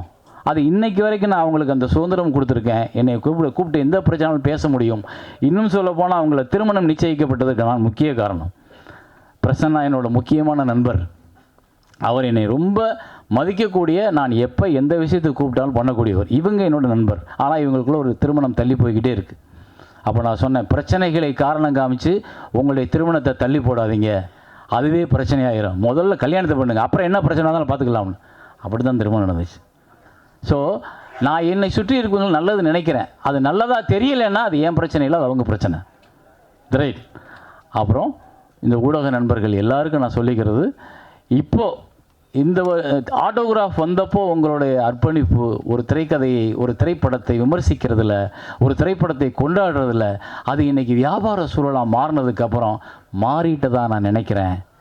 அதுக்குள்ளே ஒரு உண்மைத்தன்மையை, ஒரு ஒரு ஒரு ஒரு நல்ல திரைப்படத்தை கொண்டு போய் மக்களை எப்படியா, நீங்கள் நம்ப மாட்டீங்க, 2 நாள் கூட்டம் இல்லை, 3ஆவது நாள் திரைப்படத்தை பற்றின விமர்சனங்கள் எல்லா பத்திரிகையிலும் வரும்பொழுது கூட்டம் கூடிச்சு. அந்த திரைப்படத்தை கொண்டாடினாங்க. தவமாய் தவம் இருந்த 57 மார்க்கு ஆனந்த விடனில் போட்டதுக்கு அப்புறமும் ராம்ஜி சார் 4 பக்கம் விமர்சனம் அப்படி பெருசாக போடுறாரு. அதாவது அந்த சினிமாவை கொண்டாடின காலம் ஒவ்வொரு இயக்குனரையும் நல்ல படத்தை உருவாக்குறதுக்கு. ஏன் அமீருக்கு அவருக்கு தெரியாது, ஆனால் அவருக்கு என் மேல் கோபம் வந்திருக்கும், ஒரு பொறாமை வந்திருக்கும். இவரை மாதிரி நம்ம ஒரு டைரக்டர் ஆகணும், அவர் தான் பொருத்தி வந்ததுக்கான காரணமாக வந்திருக்கும். ஏன்னா உங்களை எங்கேயோ ஒரு சாதிச்ச இயக்குனர் உங்களை தூண்டுறான்ல, அந்த சாதிச்ச இயக்குனரை அடையாளம் காமிச்சது முதல்ல பத்திரிகைகளும் நண்பர்களும். அன்னைக்கெல்லாம் 15 நாள் ஆகும் ஒரு விமர்சனம் வர்றதுக்கு. அந்த 15 நாளில் மவுத் டாக்கில் போகும். ஆனால் அந்த விமர்சனம் வந்ததுக்கப்புறம் அப்படி பற்றிக்கிறோம். முதல் மரியாதையில் ஒரு வாரத்தில் ஒன்றுமில்லை என்ன படம் 175 days அடித்து கொண்டாடப்பட்டது காரணம் பத்திரிகைகள் முதல்ல நடுநிலையான, நல்ல தர்மமான, நேர்மையான சிந்தனைகளோட முதல்ல விமர்சனங்களும் எல்லா இதுக்கு இருந்தது. இன்றைக்கி அது எங்கேயோ எப்படியாவது அப்படின்னு ஒரு இன்றைக்கி ஆன்லைன் எடுத்துக்கிட்டு அவ்வளோ மார்க்கெட்டிங், எல்லாமே மார்க்கெட்டிங்காக போனோன்னே மனிதத்தை நம்ம இழந்து விட்டோமோன்னு தோணுது. அந்த மனிதத்தை திருப்பி மீட் எடுக்கிறதுக்கு நீங்கள் எல்லாருமே சப்போர்ட் பண்ணணும். மற்றபடி இந்த படத்தில் என்ன சொல்கிறது, எல்லாருக்கும் என்னோட நன்றி. இது 21 வருஷத்துக்கு அப்புறம் வந்ததுன்றது என்னால் நம்ப முடியலை. ஏன்னா அவர் சொன்ன மாதிரி தான் நான் திரும்ப உட்காந்து எடிட் பண்ணும்போது இந்த படத்தை வந்து நான் ஒரு 15 நிமிஷம் குறைச்சிருக்கேன். அப்புறம் வந்து இந்த படத்தை நான் கலர் கரெக்ஷன் வந்து ஃபுல்லாக இந்தன்னைக்கு உள்ள சூழலுக்கு மாற்றிருக்கேன். அப்புறம் இதுக்குள்ளே வந்து முரளி என்ன சொன்னது மாதிரி டால்பி அட்மாஸ் கொண்டு வர்றதுக்கும், அப்புறம் அந்த மியூசிக் வந்து பழசாகவே இருக்குமே, அது ஒரு கேட்ட ஃபீலை கிரியேட் பண்ணுமே, படத்தை அது கூட பழைய படம் ஆக்கிருமோன்றதுக்காக அதுக்குள்ளே கொஞ்சம் புதுசாக சில விஷயங்களை ஆட் பண்ணியிருக்கோம். ஸோ நான் பார்வையாளர்களை எங்கேயும் ஏமாற்ற நினைக்கல. பார்த்த படம் தானே, போட்டால் ஓடிடும், காசு வாங்கிக்கலாம், ஒரு 10 லட்ச ரூபா வந்தால் லாபம் அப்படின்னு நினச்சிடல. நான் ஒரு 50 லட்சத்தை செலவழித்து உங்களுக்கு நான் அதை எந்த விதத்துலையும் தொழிலில் ஏமாத்துறவனாக இருக்காமல் உண்மையானவனாக கொடுக்கறதுக்கு ஒரு படத்தை ட்ரை பண்ணியிருக்கேன். ஸோ அதை நீங்கள் பார்க்கணும், மக்கள்கிட்ட கொண்டு போய் சேர்க்கணும். நன்றி எல்லாருக்கும். ரொம்ப காலதாமதம் ஆயிடுச்சு, மன்னிச்சுக்கோங்க எல்லாரும். ஏன்னா அது ஆரம்பிக்கும் போதே காலதாமதமாச்சு. கடைசியாக இவ்வளவு நேரம் ஆனதுக்கு உங்கள் எல்லாத்தையும் நான் மன்னிப்பு கேட்டுக்கிறேன். கடைசியாக ஒரே ஒன்று, இந்த நிகில் முருகன் இவர் வந்து என்னோட வந்து ஒரு 30 வருஷமாக என்னை இப்போ எல்லாரும் சொன்னாங்கல்ல, இவர் என்னோட 30 வருஷமாக பழக்கம். அதாவது வாழு என்ன போட்டீங்க, உங்களால் நான் உங்களுக்காக நான், இது வந்து ஜெயலலிதா அம்மா சொல்லலை, முத இவர் தான் சொன்னார். இவரோட விசிட்டிங் கார்டில் அப்படி இருக்கும். இவர் ஒரு டிவி சீட் எடுத்துக்கிட்டு லலிதா பாலு ஜுவல்லர்ஸுக்கு வருவார். பாலு ஜுவல்லர்ஸ் வரும்போது பார்த்தேன். அன்னையிலேருந்து இன்னைக்கு வரைக்கும் அவரோட நட்பில் தான் இருக்கேன் நான். அதே உரிமை, அதே அன்பு, அதே இதில் இருக்கேன். அவரை நான் இந்த படத்துக்கு நீங்கள் பண்ணுங்க. ஏன்னா முதல்ல ஜான்சன் சார் பண்ணார் படம் ரிலீஸ் அப்போ, அவர் இன்னைக்கு வர முடியல. இந்த இடத்துல எல்லா ஹீரோவுக்கும் கதை சொல்லும்போது கூட்டி போனது ஒரு தான், அவங்க பண்ண மாட்டேன்னு சொல்லது என்கிட்ட மறைச்சதும் ஒரு தான்.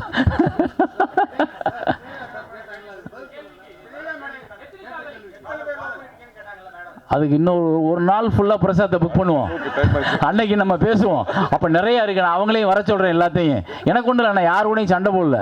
அவங்க எல்லாரும் நான் கூப்பிட்டா வருவாங்க, எல்லாரும் இருக்காங்க. அப்புறம் இந்த இடம் 2 விஷயத்தில் முக்கியமானது, அதை நான் ஞாபகப்படுத்தணும். ஒரே ஒரு 2 நிமிஷம். இந்த திரையரங்கத்தில் தான் படத்தோட காப்பியை திரு பாலு மகேந்திரா அவர்கள் அந்த கடைசி சீட்டில் உட்காந்து பார்த்தார். அவர் மட்டும், யாருமே கிடையாது. நாங்கள் அவர் படம் பார்த்து முடியறதுக்காக அங்கே நின்றுட்டுருக்கோம். படம் முடிஞ்சிருச்சு, அவர் இப்படியே உட்காந்துருக்காரு.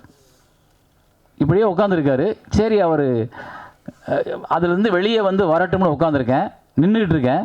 அவர் அப்படியே உட்காந்துருக்காரு, அசைவே இல்லை, அப்படியே உட்காந்துருக்காரு. 10 நிமிஷம் ஆச்சு. 10 நிமிஷம் கழிச்சு நான் மெதுவாக அப்படி நடந்து இந்த இடத்துல வந்து நிற்கிறேன், அசைவு இல்லை. எனக்கு கொஞ்சம் பயமும் வந்துச்சு. அவரோட உடல் நலம் கருதி, அவருடைய வயது கருதி ஒரு சின்ன பயம் கூட வந்துச்சு. அப்புறம் நான் மெதுவாக 4 சீட்டுக்கிட்ட பின்ன சார் அப்படின்றேன். அப்படின்னு நிமிந்தார். அப்படின்னு கூப்பிட்டார் கையை.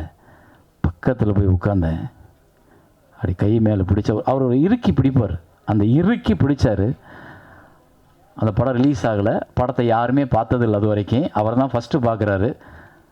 உன்னை இந்த தமிழக மக்கள் தலைமையில தூக்கி வச்சு கொண்டாட போகிறாங்க அப்படின்னு சொல்லி இந்த உச்சி மண்டையில் எனக்கு முத்தம் கொடுத்தார்.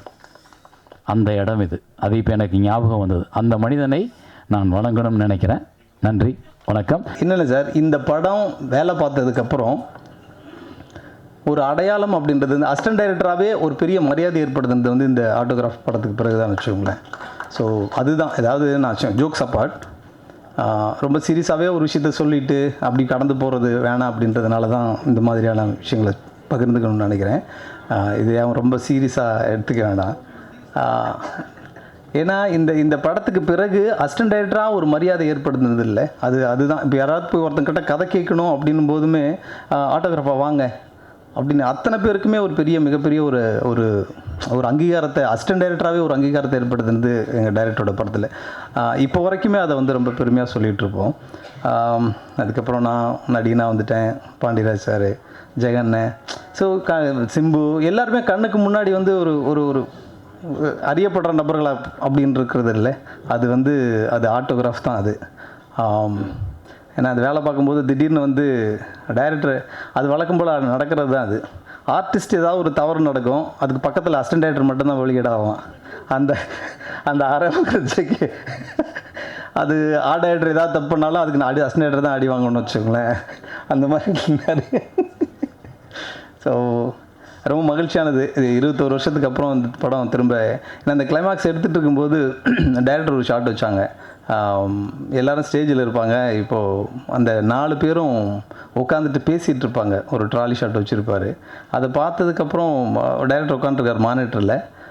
என்னவோ தெரியல, அப்படியே திரும்பி டைரக்டர் பார்த்து, சார் இது வேறு மாதிரி, இது பயங்கர ஹிட் ஆயிருமோன்னு தோணுது சார் அப்படின்னு. அப்படியாடா அப்படின்னாரு. ஆமாம் சார், இப்படி ஒரு ஒரு ஒரு ஒரு ஃப்ரேமை வந்து இது வரைக்கும் எந்த தமிழ் சினிமாவிலையும் பார்க்கல. ஏன்னா கடந்து வந்த 4 பெண்கள் வந்து அவனோட கல்யாணத்துக்கு வந்து உட்காந்துட்டு ரொம்ப மகிழ்ச்சியாக அவனை வாழ்த்த வர்றாங்கன்றது வந்து தமிழ் சினிமாவுக்கு ரொம்ப புதுசு அப்படின்னு அது ரொம்ப கனெக்ட் ஆகுது சார் அப்படின்னு.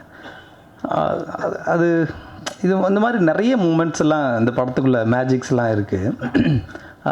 ஸ்னேகா மேடம்க்கு வந்து அவங்களோட போர்ஷன்ஸ்லாம் வந்து அது முதல்ல லவ்வாக தான் ஒரு ஃபீல் ஆச்சு. அது அப்படி தான் எடுத்துருந்து சொல்லலாம்ல சார், லவ்வாக தான் இருந்தது அது.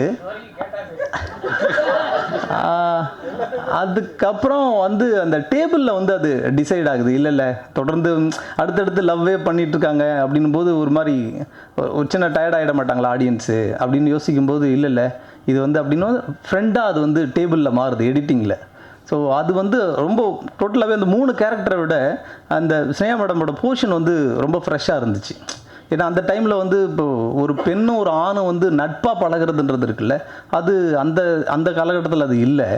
இப்போ அது நிறைய இருக்குதுன்னு வச்சுக்கோங்களேன்.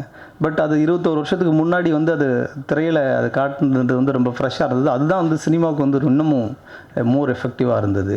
ஸோ மகிழ்ச்சி. என்னை பொறுத்த வரைக்கும் ஆட்டோகிராஃப் வந்து ரொம்ப என்ன சொல்கிறது, ஒரு இன்ட்ரெஸ்டிங் படம்.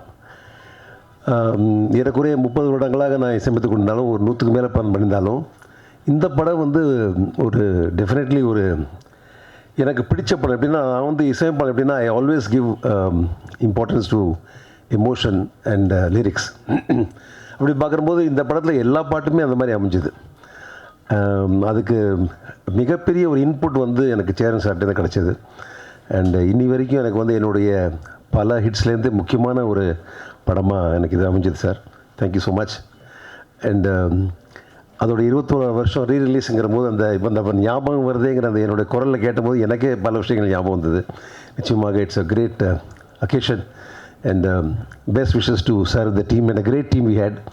எல்லாருமே நல்ல ஒரு என்ன சொல்கிறது, ஒரு டீமாக ஒர்க் பண்ண ஒரு நல்ல ஐ ஸ்டில் ரிமெம்பர். ஒவ்வொரு நாளைக்கும் அந்த பாட்டு, முக்கியமாக அந்த ஞாபகம் வருது இந்த பாட்டு எழுதினது வந்து சேரன் சார் தான் எழுதினார். அதை அப்போது முதலாக என்னெல்லாம் பண்ணோங்கிறது ஒரு லிஸ்ட்டு எழுதி கொடுத்து, அப்புறம் அதை அழகாக அப்படியே கோர்வையாக சொல்லி, it was very good experience. எனக்கு அவர் கூட அந்த பாண்டவர் பூமிங்கிற படத்துலையும் எக்ஸ்பீரியன்ஸ் இருக்குது. But it was a very special moment. இன்றைக்கி ரொம்ப சந்தோஷமாக இருக்குது. Thank you all the technicians and all the characters of the film. Thank you so much sir. Take care.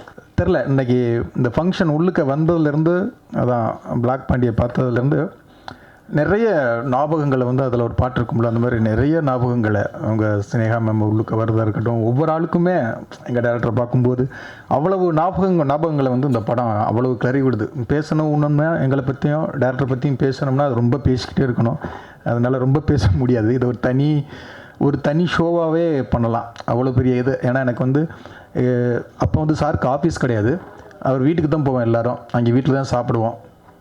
அப்போ ஒரு நாள் வந்து இந்த ஆட்டோகிராஃப் அவர் சொன்ன டாம் காங்ஸ் நடித்த ஃபாரஸ்ட் கம்ப் அப்படின்னு ஒரு படம் பார்த்தார்.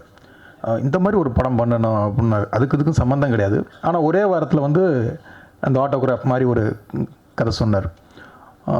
அந்த முதல் நாள் அந்த கதை சொன்ன நாள் வந்து ஞாபகம் இருக்குது. அதுக்குள்ளே அப்புறம் வந்து அந்த மல்லிகாவை நடித்த அந்த பொண்ணு, காலச்சுவடல் வந்து அசிஸ்டண்ட் தாய்மானவன் தான் அந்த பொண்ணை பார்த்துட்டு, சார் இந்த பொண்ணு மலையாளத்தில் நடிச்சிருக்காங்க பாருங்கள் அப்படின்னு சொன்னது முதற்கொண்டு. அடுத்து கோபியா வந்து டெஸ்ட் அவுட் எடுக்கிறோம். அந்த பொண்ணு அவ்வளவு, அந்த கதைக்கு அவ்வளவு அழகாக இருக்குது. ஃபோட்டோஸை பார்க்குறோம், சூப்பருங்கிறான். 2 நாள் சென்று இந்த பொண்ணு வேண்டாங்கிறாரு. அதுக்கு 2 அசிஸ்டண்ட் எதிர்ப்பு தெரிவிக்கும். 2-3 பேர் சார் கூட ராஜேஷன் சொல்லி அவருடைய ஃப்ரெண்டு ஒருத்தர் இருக்கார். சார் என்ன சொல்கிறாரோ அவருடைய நிழலாக இருப்பார். ஆமாம் அந்த பொண்ணு வேண்டாம் அப்படிம்பார். இந்த பொண்ணு நல்லா இருக்குது அப்படின்னு, ஆமாம்மா நல்லா இருக்குது அப்படிம்பார். ஏன்னா அந்த கேரளா கேரக்டருக்கு வந்து அது அவ்வளவு அழகாக இருக்குது, அவ்வளவு ரசித்து எடுத்துகிட்டு 2 நாளில் வேண்டான்னு சொல்கிறாரு அப்படின்னு நான் சண்டை போடுறேன். நீ வேலையை விட்டு போ அப்படின்ட்டாரு. ஓகே நான் போகிறேன்னு சொல்லிட்டு போயிட்டேன். அப்போ போகும்போது ஒரு டைலாக் போடுவார் எப்போவுமே, நீ என்னை அண்ணனாக நினைக்கிறதா இருந்தால் ஒர்க் பண்ணு, டைரக்டராக நினைக்கிறதா இருந்தால் ஓடிப்போ அப்படிம்பாரு. நான் போயிட்டு 2 தெரு சுற்றிட்டு அப்புறம் திருப்பி வந்துடுவேன். ஏன்னா இப்போ ஆஃபீஸில் வந்து நான் தான் தங்கியிருக்கேன். அவர் சொன்னால வீட்டுக்கே போக மாட்டாருண்ணா, அவருக்கு துணைக்கு நான் தான். அவர் சாப்பிடும்போது நான் சாப்பிடணும், யாராவது திட்டுனா ஆமாம் சார் சொல்லணும், எல்லாத்துக்கும் நான். ஆனால் எனக்கு ஒரு பெரிய ஒரு எக்ஸ்பீரியன்ஸ் அது அந்த இது வந்து. ஏன்னா அவருடைய கோபம், வருத்தம், சந்தோஷம், துக்கம் எல்லாத்தையுமே வந்து ஜெகனண்ணன் வந்து அதே மாதிரி அதிகமாக திட்டு நான் தான் வாங்கியிருக்கேன். அதிகம் ஜெகனண்ணனுக்கு அடுத்து நான் சொல்லலாம். ஏன்னா ஜெகனண்ணனுடைய ஜெர்னி பெரிய ஜெர்னி, எனக்கும் டைரக்டருக்குமான ஜெர்னி. அது ஒரு பெரிய கதை. நாங்கள் மாதிரி சண்டை போட்டிருக்க முடியாது யாருமே. எந்த இயக்குனரும் ஒரு உதவி இயக்குனரும் நாங்கள் அடிச்சுக்கிட்டது மாதிரி போட்டிருக்க முடியாது. அன்றைக்கி கோவம் வந்துச்சு. கோவம் வந்து நான் புறப்பட்டு, ஏன்னா அந்த படத்தில் ஒரு 2-3 இடத்துல சண்டை போட்டு 2 தடவை கோச்சிட்டு போவேன். அப்புறம் இதே டைலாக போடுவார், அண்ணனா இரு இல்லைன்னா போகும்பார். அப்புறம் திருப்பி வருவேன். அப்புறம் திருப்பி ஸ்னேகா மேம் உள்ளுக்க வர்றாங்க. அவங்கள எப்படி கொண்டு வரோம் அப்படின்னா, இதுக்குள்ளே எல்லாருமே புதுசாக இருக்காங்க, ஒரு மார்க்கெட்டுக்கு ஒன்று என்ன பண்ணலாம் அப்படின்னு பேசுகிறோம். அப்போ வந்து சண்முகராஜுங்கிறவர் தான் ஐடியா கொடுக்குறாரு. ஆட்டோகிராஃப்னு டைட்டில் வைக்கிறோம். ரெனால்ட்ஸ் பெண்ணுக்கிட்ட வந்து நம்ம வந்து இது வாங்கலாம், வாங்கினா ஸ்னேகா மேம்க்கு அந்த சம்பளத்தை கொடுக்கலாம். ஏன்னா அன்றைக்கி சம்பளம் வந்து ஒவ்வொரு ஆளுக்கும் கொடுக்குறது அவ்வளோ கஷ்டம், பயங்கரமான ஒரு கஷ்டத்துக்குள்ள வந்து அப்படி ஒரு படம் எடுக்கிறார், இந்த படத்தை எடுக்கிறார். ஏன்னா இந்த கதையை வந்து ராமகிருஷ்ணன் சொன்னது மாதிரி விஜய் சாருக்கு போச்சு, பிரபுதேவா சாருக்கு போச்சு, அரவிந்த் சாமி சார் வச்சு பேசினார். அப்புறம் ஸ்ரீகாந்த் அப்போ ரோஜா கூட்டம்னு ஒரு படம் வருது, அடுத்து அதை வச்சு பண்ணலாம் அப்படின்ட்டு யார்கிட்டே அந்த கதையை எடுத்துக்கிட்டு போயிட்டே இருக்கார். அது அவர் விருப்பப்படவே இல்லை. இந்த படத்தை வந்து அவர் ஆட்டோகிராஃபில் அவர் நடிக்கணும் அப்படின்னா ஆட்டோகிராஃப் அவர் எடுத்துக்கிட்டு நடிகராக, அதுதான் உண்மை. ஏன்னா அவர் எல்லார்ட்டையும் சொல்ல போனார் இந்த கதையை. அவர் நடிக்க போகிறேன் அப்படின்னு சொல்லும்போது அதுக்கும் இந்த சேகர் சார் அப்புறம் நீங்கள் நடிக்காமல் வேறு யார் நடிக்கிறது அப்படின்ட்டாரு. நானும் சிம்புதவனும் ஐயோ யார் சார் பார்க்குறது அப்படின்ட்டான். அதுக்கும் முறைக்க ஃபஸ்ட்டு வந்து அவரை நடிக்கவே கூடாதுன்னு எதிர்ப்பு தெரிஞ்சது நானும் சிம்புதவன் மட்டும்தான். வேறு எல்லாருமே வந்து ஓகேன்ட்டாங்க. அப்புறம் ராமகிருஷ்ணா அவன் லைட்டாக அங்கிட்டும் வருவான் இங்கிட்டும் வருவான், நல்லா இருக்குது அப்படின்பா. அப்புறம் சூப்பராக இருக்கும், அப்புறம் யாருமே நடிக்கலாம், அப்புறம் நம்ம நடிச்சிட வேண்டியதுதான் அப்படின்னா. அதில் வேற எங்கள் மேலே கோபம். படம் ஓடினதுக்கு அப்புறம் எங்களை பார்க்குறாரு, நீ தானடா நடிக்க வேண்டாம்னு சொன்னவன் அப்படின்னு சொல்லி. அந்த மாதிரி ஒவ்வொரு எக்ஸ்பீரியன்ஸுமே வந்து செம்மையாக இருக்கும். அப்புறம் ஸ்னேகா மேம் வந்தாங்க. ஸ்னேகா மேமுக்கும் எனக்கும் அவங்க டிரைவர் மூலமாக இது சொல்லணுமே, உங்களுக்கு ஞாபகம் இல்லைல்ல, அதுதான் ஞாபகப்படுத்துகிறோம். பயங்கரமாக நான் ஆட்டோகிராஃபை விட்டு வெளில போனதுக்கு ஸ்னேகா மேம் தான் காரணம். போய் மறுநாளே தங்கர் பச்சன் சார்கிட்ட போயிட்டேன். அங்கே தென்றல்னு ஒரு ஷூட்டிங் நடந்துகிட்டு இருந்தது. அவர் என்னென்னா சண்டைனா அவங்க காரணம் கிடையாது, அவங்க டிரைவர் வந்து ஒரு நடுவில் ஒரு வேலை பார்த்துட்டாப்புல. அப்புறம் வந்து நான் என்னென்னா நான் ஆர்ட் டிபார்ட்மெண்ட்டை பார்த்துக்கிறேன். எங்கள் டேரக்டர் பயங்கர கஷ்டப்பட்டு எடுத்துக்கிட்டு இருக்காரு. அதனால் என்ன பண்ணுவேன், சிலிண்டர் வேணும், பாத்திரங்கள் வேணும், என்ன வேணும்னாலும் வீட்டில் கிடக்கிறது பரணியில் வீட்டில் அள்ளி வச்சுருப்பாங்களே அக்கா, ராணி அக்கா வச்சுருக்கலாம், எடுத்தாந்து நான் அதை ரெடி பண்ணி அவ்வளோ கஷ்டப்பட்டு அந்த ஆர்ட் டிபார்ட்மெண்ட்டுக்கு ரெடி பண்ணிக்கிட்டு இருப்போம். ஆர்ட் டேரக்டரோட சண்டை வரும், ஆர்ட் டேரக்டர் கோச்சிட்டு போயிட்டாருன்னா அந்த வேலையை நான் தான் பார்க்கணும். மணிரா சார் இடையில அவரை கோச்சிட்டு போயிட்டாரு, அந்த இடத்துல நான் பார்க்கணும். எல்லாமே நானே பார்த்துக்கிட்டு இருக்கேன். என்னையே போய் அவங்க ஸ்னேகாவுக்கு அசிங்கப்பட்டுட்டாரு அப்படின்னு சொல்லிட்டு நான் பேக்கை தூக்கிட்டு போயிட்டேன். நீ போய் என்ன பண்ணுற, உன்னை பார்த்தா ஸ்னேகா மேம்க்கு வந்து கோபம் வரும், மூஞ்சி ஒரு மாதிரி ரியாக்ஷன்லாம் மாறும், அது என் படத்துக்கு பாதிக்கும், நீ போய் ஆஃபீஸில் இருறா அப்படின்ட்டார். எனக்கு பயங்கரது, இந்த படத்துக்கு நான் இவ்வளவு கஷ்டப்பட்டு நான் இருக்கக்கூடாது, அந்த படத்துல இனிமேல் இருக்கவே மாட்டேன் அப்படின்னு சொல்லிட்டு நான் பேக்கை தூக்கிட்டு போயிட்டேன். திருப்பி வந்தால் அவர் டைலாக் போடுவார், அண்ணனாக இருந்தால் அண்ணன் நினச்சா நீங்கள் இரு, டேரக்டர் நினச்சா போடாண்டுவார். நான் அதுக்குள்ளே போயிடுறேன், நான் டேரக்டராக தான் நினச்சி உங்களை அப்படின்னு சொல்லிட்டு போயிட்டேன். நான் உண்மையில் இந்த படத்தில் மிஸ் அந்த படத்தில் ஒர்க் பண்ணாலும் இந்த படத்தை நான் ரொம்ப மிஸ் பண்ணேன். ஏன்னா ஒவ்வொரு சீனும் அப்போ அந்த படத்தில் ஒர்க் பண்ணிக்கிட்டு இருக்கும்போது ஒரு ப்ரொடியூசர் இந்த படம் ரிலீஸ் ஆக போகுது, அவர் படங்கள்லாம் வாங்கி ரிலீஸ் பண்ணுவார். ஆட்டோகிராஃப் நீ ஒர்க் பண்ணிடலாமா, எப்படி வருது அப்படின்னாரு. சார் இந்த படம் கன்ஃபார்மாக ஓடும் சார், சூப்பர் ஹிட் ஆகும் சார், இந்த படத்தை வாங்க அப்படின்னா. அவர் சொன்னார், ஏமா சேர மூஞ்சி இல்லாமல் ஆடியன்ஸாக வந்து பார்ப்பாங்க, தேட்டருக்கு வருவாங்க அப்படின்னு சொன்னார். அப்புறம் அதே ப்ரொடியூசர் தான் வந்து இந்த படத்தை வந்து ஒரே செக்கு ஒரு பெரிய அமௌண்ட்டு கொடுத்து சேட்டலைட் வாங்கிட்டு போனார். உங்களுக்கு யாருன்னு தெரியும்னு நினைக்கிறேன். அவர் நான் அவ்வளவு சொன்னேன், அவ்வளவு அசிங்கங்கள், அவ்வளவு கஷ்டங்கள், அவ்வளவு வருத்தங்கள் பட்டாலும் ஒரு படம் நேர்மையாக உண்மையாக இருந்தால் அது ஜெயிக்க முடியும் அப்படிங்கிறது தான் ஆட்டோகிராஃப் இன்றைக்கி எல்லாருமே சேர்ந்ததுக்கு வந்து. ஏன்னா அன்றைக்கி எங்கள் டேரக்டர் பட்ட கஷ்டம்தான் இன்றைக்கும் நாலாம் தயாரிப்பாளருக்கு ஒரு மெரினாங்கிற ஒரு படம் எடுக்கிறதுக்கெலாம் ஒரு பெரிய உதவியாக இருந்தது. நீங்கள் இப்போ என் அசிஸ்டண்ட்டை நான் என்னை அங்கே உட்கார வச்சுட்டு இங்கே பேச வச்சா என்னை கிளின்னு கிளிப்பாங்க. ஏன்னா ஒரு டைரக்டருக்கும் ஒரு அசிஸ்டண்ட்டுக்குமான ஒரு உறவு அதுதான். ஏன்னா நான் டைரக்டர் ஆகும்போது தான் டைரக்டராக இருக்கிறது அதோடைய வேல்யூ எவ்வளோ பெரிய கஷ்டம், அது எவ்வளோ பெரிய டென்ஷனை கொடுக்கும், அது எவ்வளோ பெரிய பொறுப்பில் இருக்கும், நம்மளை நம்பி போடுற ப்ரொடியூசருக்காக நம்ம எவ்வளோ ப்ரெஷரில் இருப்போம் அப்படிங்கிறத நான் டைரக்டர் ஆகும்போது தான், அவர் திட்டி வருத்தப்பட்டு இதனதெல்லாம் நான் டைரக்டர் ஆகும்போது தான் அடடா நம்ம டைரக்டர் எவ்வளோ திட்டிருக்கும் அப்படின்னு வருத்தப்பட்ட நாட்கள் நிறைய நாட்கள் சார். இன்றைக்கி என் அசிஸ்டண்ட்டுகள் என்னை திட்டிக்கிட்டு இருப்பாங்க. அவங்களும் கண்டிப்பாக டைரக்டர் ஆகும்போது அது நம்மளுடைய அந்த இது புரியும். நான் உண்மையிலே உங்கள்கிட்ட நிறைய கற்றுக்கிட்டேன். நிறைய இன்றைக்கும் உங்களுடைய பாதிப்பு எனக்கு நிறைய இருக்கும். ஆஃபீஸ் போடுறது கூட ராமகிருஷ்ணன் ஜெகன்லாம் சொல்லுவார், டேய் ஆஃபீஸோட அவர் மாதிரியாடா போடணும், உட்காரது கூட நான் அவர் மாதிரி தான் உட்காருவேன். அதை நக்கல் பண்ணிக்கிட்டே இருப்பான் ராமகிருஷ்ணன். வந்து உமாவதி சொல்லுவான், டேய் மண்பா நீ அவர் ரொம்ப பாதிக்கப்பட்டிருக்கடா அப்படின்பாரு. அந்த பாதிப்பு இல்லாமல் படம் எடுக்க முடியாது. உண்மையிலே இந்த படம் வந்து ஜெகன்னா, உமாபதி, தாய்மானவன், சிம்புதேவன், ராமகிருஷ்ணன், ஜெகதீஷு நிறைய எங்களுக்கு ஒரு சொந்தங்களை கொடுத்தது. இன்றைக்கி நாங்கள் சேர்ந்து இதுவாக இருக்கிறதுக்கு இந்த படம் வந்து ரொம்ப ரொம்ப முக்கியம். எங்களுக்கு பெரிய விசிட்டிங் கார்டு இது. இந்த படத்தை பற்றி பேசணும்னா நிறைய பேசலாம். அந்த பரத்வாஜ் சார் சாங்கு அந்த பாட்டு வந்து ஃபஸ்ட்டு வந்து எல்லாரும் அவங்க ஸ்னேகா மேம் போட்டிருப்போம்ல, அந்த ஒவ்வொரு பூக்களுமே சொல்கிறது அப்படிங்கிற பாட்டு வந்து ஃபஸ்ட்டு வந்து அவர் வந்து ஒரு ஃபிலிம் டைரக்டராக இருப்பார். வண்ணத்து பூச்சிகளால் கண் விழிக்க, வாய்க்காலோடு மீனோடு நான் குளிக்க அப்படின்னு வரும்.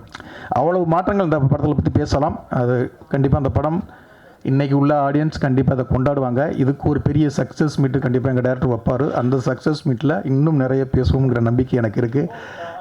வாழ்த்துக்கள், நன்றி. இந்த சேரில் தான் உட்காந்து ஆட்டோகிராஃப் படம் பார்த்தோம் நானும் சேரன் சாரும். அந்த ஸ்னேகா மேம் பாட்டு வரும்போது கண்ணில் தண்ணி வந்துருச்சு எனக்கு. அந்த ஒரு பிளைண்ட் வந்து ஃப்ளூட் வாசிட்டு கண்ணை துடைப்பார், எனக்கு கண்ட்ரோல் பண்ணவே முடியல, அப்படியே அழுக வந்துருச்சு. சேரன் சார் வந்து நீ இடிச்சு என்ன நடிக்கிறியா நீ அப்படின்னு கேட்டு இருந்தார். சார் உண்மையிலே சார் என்னால் கண்ட்ரோல் பண்ணவே முடியலன்னு சொல்லும் போதே அழுதுகிட்டே இருந்தேன். அதே எமோஷன் இப்போ இங்கே வந்து அந்த இன்ட்ரோ வீடியோ பார்க்கும்போதும் எனக்கு வருது. ஒரு உண்மையான கலைஞன் வந்து ஒரு படத்தை எந்த அளவுக்கு நேசித்து எடுத்திருந்தா ஒரு ஃப்ரேம் பார்த்தா கூட அது நம்மளை தாக்குதுங்கிறது வந்து எனக்கு 20 வருஷம் கழிச்சும் அதே இன்டென்சிட்டியோடு அந்த வைப்ரேஷன் வந்துச்சு. சேரன் சார் அப்படிங்கிற ஒரு ஒத்தை மனுஷனோட உழைப்பு தான் ஆட்டோகிராஃப். கீழே வந்து எண்ணற்ற பேர்கள் இருக்கலாம் இங்கே. ஆனால் நான் வந்து எப்படி அசிஸ்டன்ட் டைரக்டர்ஸ் வந்து கூடவே இருந்தாங்களோ அதே மாதிரி அவரோட பிகினிங் ஸ்டேஜில் இந்த படம் ஆரம்பிக்கும் போது அவர் ஒவ்வொரு ஹீரோவாக போகும்போது நானும் கூட போனேன்.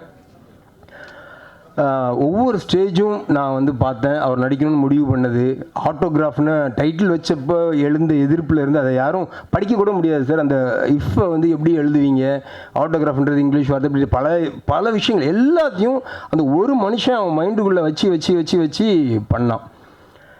அந்த கேரளா போர்ஷன் தான் ஃபஸ்ட்டு நாங்கள் ஷூட் பண்ணோம். அந்த படத்துக்கு வந்து மொத்தம் 4 ஹீரோயின். அது வந்து சேரன் சார் பொறுப்பு. 4 கேமராமேன் ஆனதுக்கு நான் தான் பொறுப்பு.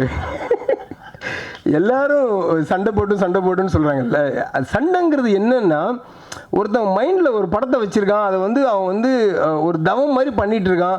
அதை வந்து அவனே ப்ரொடியூசராகவும் இருந்து அவனே நடித்து அவனே எடுக்கும்போது அது எப்படி உங்களுக்கு எக்ஸ்பிளைன் பண்ணி அதை வாங்கி அப்படிங்கிற அந்த பெயினில் வர அந்த கம்யூனிகேஷன் கேப் தான் அது எனக்கு அப்பவும் எனக்கு புரியவே இல்லை. எனக்கு வந்து சேரனுங்கிற மனுஷன், அவனோட சினிமாவோட பேஷன், இதெல்லாம் வந்து எனக்கு வந்து பயங்கரமாக கனெக்ட் ஆகிடுச்சு எனக்கு நாங்கள் முதல்ல மீட் பண்ணப்போ. அதனால் சேரன் வந்து கஷ்டப்படக்கூடாது, சேரன் வந்து நஷ்டப்படக்கூடாதுன்றதில் வந்து நான் ரொம்ப என்னோடய ஒளிப்பதிவையும் தாண்டி நான் வந்து அக்கறை எடுக்க ஆரம்பித்தேன். 6:45க்கு பேக்கப் சொல்லுவார். 6 o'clock சார், 6 o'clock டபுள் பெட் ஆகுது சார் நான் சொல்லுவேன். அது எதுக்குங்க உங்களுக்கு, இன்னும் 2 ஷாட் இருக்குங்க நீ எடுங்க அப்படின்ட்டு 6:45க்கு சொல்லுவார். சார் ஒரு ½ an hour நீங்கள் முன்னாடி சொல்லியிருந்தால் இவ்வளோ 1000 சேவ் பண்ணியிருக்கலாமே சார். எனக்கு வந்து பயங்கர அதில் தான் எனக்கும் அவருக்கும் வந்து பயங்கர சண்டையே வந்துச்சு. ஸோ அந்த சண்டையை வந்து ரொம்ப ஜெனுயினாக அவர் அப்ரோச் பண்ணி இதை வந்து ஒரு கேமராமேனை எடுத்துகிட்டு இன்னொரு கேமராமேன் போட்டால் நல்லா இருக்காது, 4 ஸ்டோரி இருக்குது, 4 ஸ்டோரிக்கும் 4 டிஃப்ரெண்ட் கேமராமேன் வச்சுக்கலான்னு சொல்லி அவர் சொன்னார். நான் சண்டை போட்டு எங்கேயுமே போகல, அவர் கூட தான் இருந்தேன். ஃபுல் ஆட்டோகிராஃப் ப்ராசஸும் எனக்கு தெரியும். ஆட்டோகிராஃப் முடிஞ்சதுக்கப்புறம் அவர் பேனர்லேயே திருப்பி நான் என்ன டைரக்டர் ஆக்குறாரு, அதுலேயும் நாங்கள் சண்டை போட்டோம். ஸோ இன்றைக்கும் கோலிஸோட வெப் சீரிஸ் பண்ணோம்.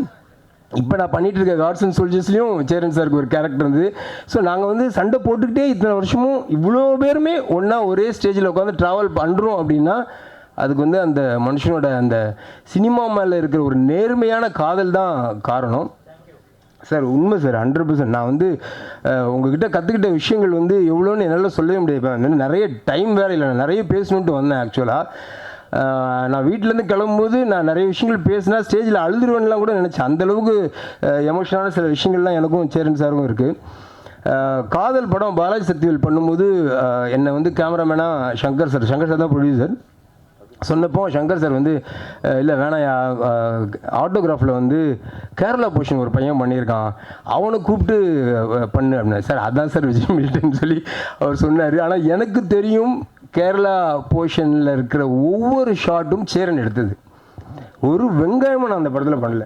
எனக்கு வந்து ஆர்வம் இருந்ததை தவிர தொழில் நேர்த்தி என்கிட்ட கிடையவே கிடையாது. அந்த டெடிக்கேஷன் என்கிட்ட கிடையவே கிடையாதுன்றது நான் சேரன் கூட ஒர்க் பண்ணும்போது தான் எனக்கு தெரிஞ்சுது. ஒவ்வொரு ஃப்ரேமையும் வச்சு அவர் எப்படி ஒவ்வொரு இன்ச்சாக செதுக்கி டைம் ஓடிட்டுருக்கு, நேரம் போயிட்டுருக்கு, பணம் போயிட்டுருக்கு, எந்த கவலையும் இல்லாமல் அவ்வளோ அழகாக ஒவ்வொரு ஃப்ரேமும் பண்ணார். இன்றைக்கும் கேரளாவிலேருந்து நிறைய பேர் வந்து எங்கள் ஊரில் வந்து இப்படி ஒரு அழகான படத்தை எடுத்துட்டீங்களேடான்னு சொல்லி பேசியிருக்காங்க. அந்த 100% கிரெடிட் வந்து சேரன் சாருக்கு தான் போகும். ஸோ அந்த பேஷன் வந்து இன்றைக்கி வரைக்கும் அவருக்கு குறையாமல் இருக்குன்றது வந்து உண்மையிலே ஆச்சரியமான விஷயம்.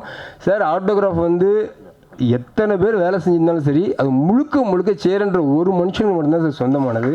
ஸோ அதனால் தேங்க்யூ எல்லாருக்கும் சேரன் சாருக்கும் அவருக்குமான அனுபவம் சொன்னாங்க. நான் சினிமாவுக்கு நடிக்கணுங்கிற நம்பிக்கையில் ஏதோ பையன் தூக்கிட்டு வந்தாச்சு. அப்போல்லாம் லெட்ரு ஒன்று இருந்துச்சு. ஒரு லெட்ரு தான் என்னையும் அவரையும் கனெக்ட் பண்ணிச்சு. லோகநாதன் சித்தப்பா கொடுத்த ஒரு லெட்ரு. அவர் போய் பார்த்துட்டு அப்போ சொல்ல மறதுக்கு முடிஞ்சிட்டு ஒரு போராட்டம் முடிஞ்சிட்டு உள்ளே போனார். உள்ளுக்குள்ள ஆஃபீஸ்க்கு தேடிட்டு அந்த லெட்டரை எடுத்துகிட்டு போய் பார்க்கும்போது பார்த்துட்டு சரி வாங்க அப்புறமா நான் படம் பண்ணும்போது கூப்பிட்றேன்னு சொன்னார். அதுக்கப்புறம் அங்கேருந்து தான் அதுக்கப்புறம் திருப்பவும் அவரை தேடி போய் லெட்டரை எடுத்துகிட்டு ஆஃபீஸ்க்கு என்ன பண்ணுவேன், ஃபோன் அடிச்சிருவேன் நான். லோகநாதன் சித்தப்பா இருக்காரு, அவர் ஒரு லெட்டர் கொடுத்தாரு, அவருக்கு ஃபோன் பண்ணுங்கன்னு சொல்லி கனெக்ட் பண்ணோடனே சாமசிவன் போல யாரும் சொந்தக்காரங்க போல இருக்குது ஊர்லேருந்து ஃபோன் பண்ணிட்டேன் சொல்லிட்டு நேரம் மேலே கனெக்ட் பண்ணிட்டு கொடுத்துருவாங்க. 2 தடவை 3 தடவை கனெக்ட் பண்ணோன்னே கூப்பிட்டு திட்டாரு, ஃபோன் பண்ணால் நேரம் வேலையில் இருக்கீங்க எனக்கு கனெக்ட் பண்ணி விட்டுருக்காங்க. அதுக்கப்புறம் ஆஃபீஸ்க்கு திருப்பம் தேடி ஆட்டோகிராஃப் பண்ணுறாருன்னு கேள்விப்பட்டு திருப்பம் அப்போ பார்க்கும்போது சினிமாவில் வந்து அப்போது எனக்கு பெரிய அனுபவம் இல்லை, எப்படி ஃபோட்டோ எடுக்கணும்னு தெரியாது, எதுவுமே தெரியாது. சும்மா ஒரு ஃபோட்டோ எடுத்துகிட்டு வேலை பார்த்துட்டு ஒரு ஜிம்மில் வேலை பார்ப்போம், சண்டே ஒரு ½ டே இருக்கும், ஃபோட்டோ எடுத்துகிட்டு போவோம். அப்போது ஒரு ஃபோட்டோ ஆல்பம் பார்த்துட்டு நானும் என்னோடய ஃப்ரெண்டு ஷபீர்னு சொல்லிட்டு 2 பேரும் போனோம். பார்த்துட்டு அப்படியே பொறுமையாக பார்த்தாரு. அந்த இடத்துல பார்த்துட்டு ஒரு கேள்வி கேட்டார், இந்த ஃபோட்டோவில் இருக்கிறது யார், இது யார்? அவன் ஃப்ரெண்டு அவனும் பார்த்துட்டு இந்த 3 உடம்பு நான் ஒரு பாடியில் 2-3 சேஞ்சஸ் பண்ணி வச்சுருந்தேன். அப்போ 6 பேக் வச்சுருந்தேன். அதுக்கப்புறம் ட்ரெயினராக இருக்கும்போது இன்னொரு கொஞ்சம் வெயிட் போட்டு அப்படிலாம் இருந்து இதெல்லாம் எப்படி பண்ணுறீங்க அப்படின்னு கேட்டார். இது பண்ணலாம் சார், ஒர்க் அவுட் பண்ணலாம். நீங்கள் யார் என்ன பண்ணுறீங்க அப்படின்னு கேட்டார். நான் அந்த ஃபிட்னஸ் ட்ரெயினராக இருக்கேன் சார் அப்படின்னு சொன்னோடனே அப்படியா சரி நாளைக்கு காலையில் வந்து என்ன பாருங்க அப்படின்னு சொல்லிட்டு மேலே கொடுத்துட்டு போயிட்டார். அப்போது போய் உட்கார்ந்ததுக்கப்புறம் ஒரு படம் பண்ணுறேன், இந்த மாதிரி செய்ய முடியுமா? ஏன்னா அதுக்கு முன்னாடி வந்து கமல் சார் தான் ஒரு படத்துக்கு வந்து ஒரு கேரக்டருக்கு உருமாற்றிக்கிறது, உடம்பை வந்து வருத்திக்கிறது, டயட் இருக்கிறது, இதெல்லாம் வந்து ரொம்ப ஈடுபாடோடு செய்கிறது வந்து அப்போ கமல் சார் தான் ரொம்ப பர்ஃபெக்ஷனாக பண்ணிகிட்ருக்க ஒரு காலகட்டம் 20 வருஷத்துக்கு முன்னாடி. அப்புறமா விக்ரம் சார் பண்ணிகிட்டு இருந்தார். இவர் அதை வந்து டெடிக்கேட்டடாக சொல்லும்போது நடிக்க தான் வாய்ப்பு கிடைக்கல. சரி எப்படியாவது வந்து வண்டியில் ஏறிடுவோம் அப்படின்னு சொல்லிட்டு நான் உள்ளே போனேன்னு நடிக்க தான் கூப்பிட்றாங்கன்னு நினச்சிட்டு நான் போனவுடனே உட்காருங்கன்னு சொல்லிட்டு இதெல்லாம் சொல்லார். கூடவே ட்ராவல் பண்ணணும், இதெல்லாம் செய்ய முடியுமான்னு சொல்லிட்டு பண்ணலாம் சார்ன்னு சொல்லிட்டு அன்னைக்கு ஆரம்பித்த அவருடைய பயணம்.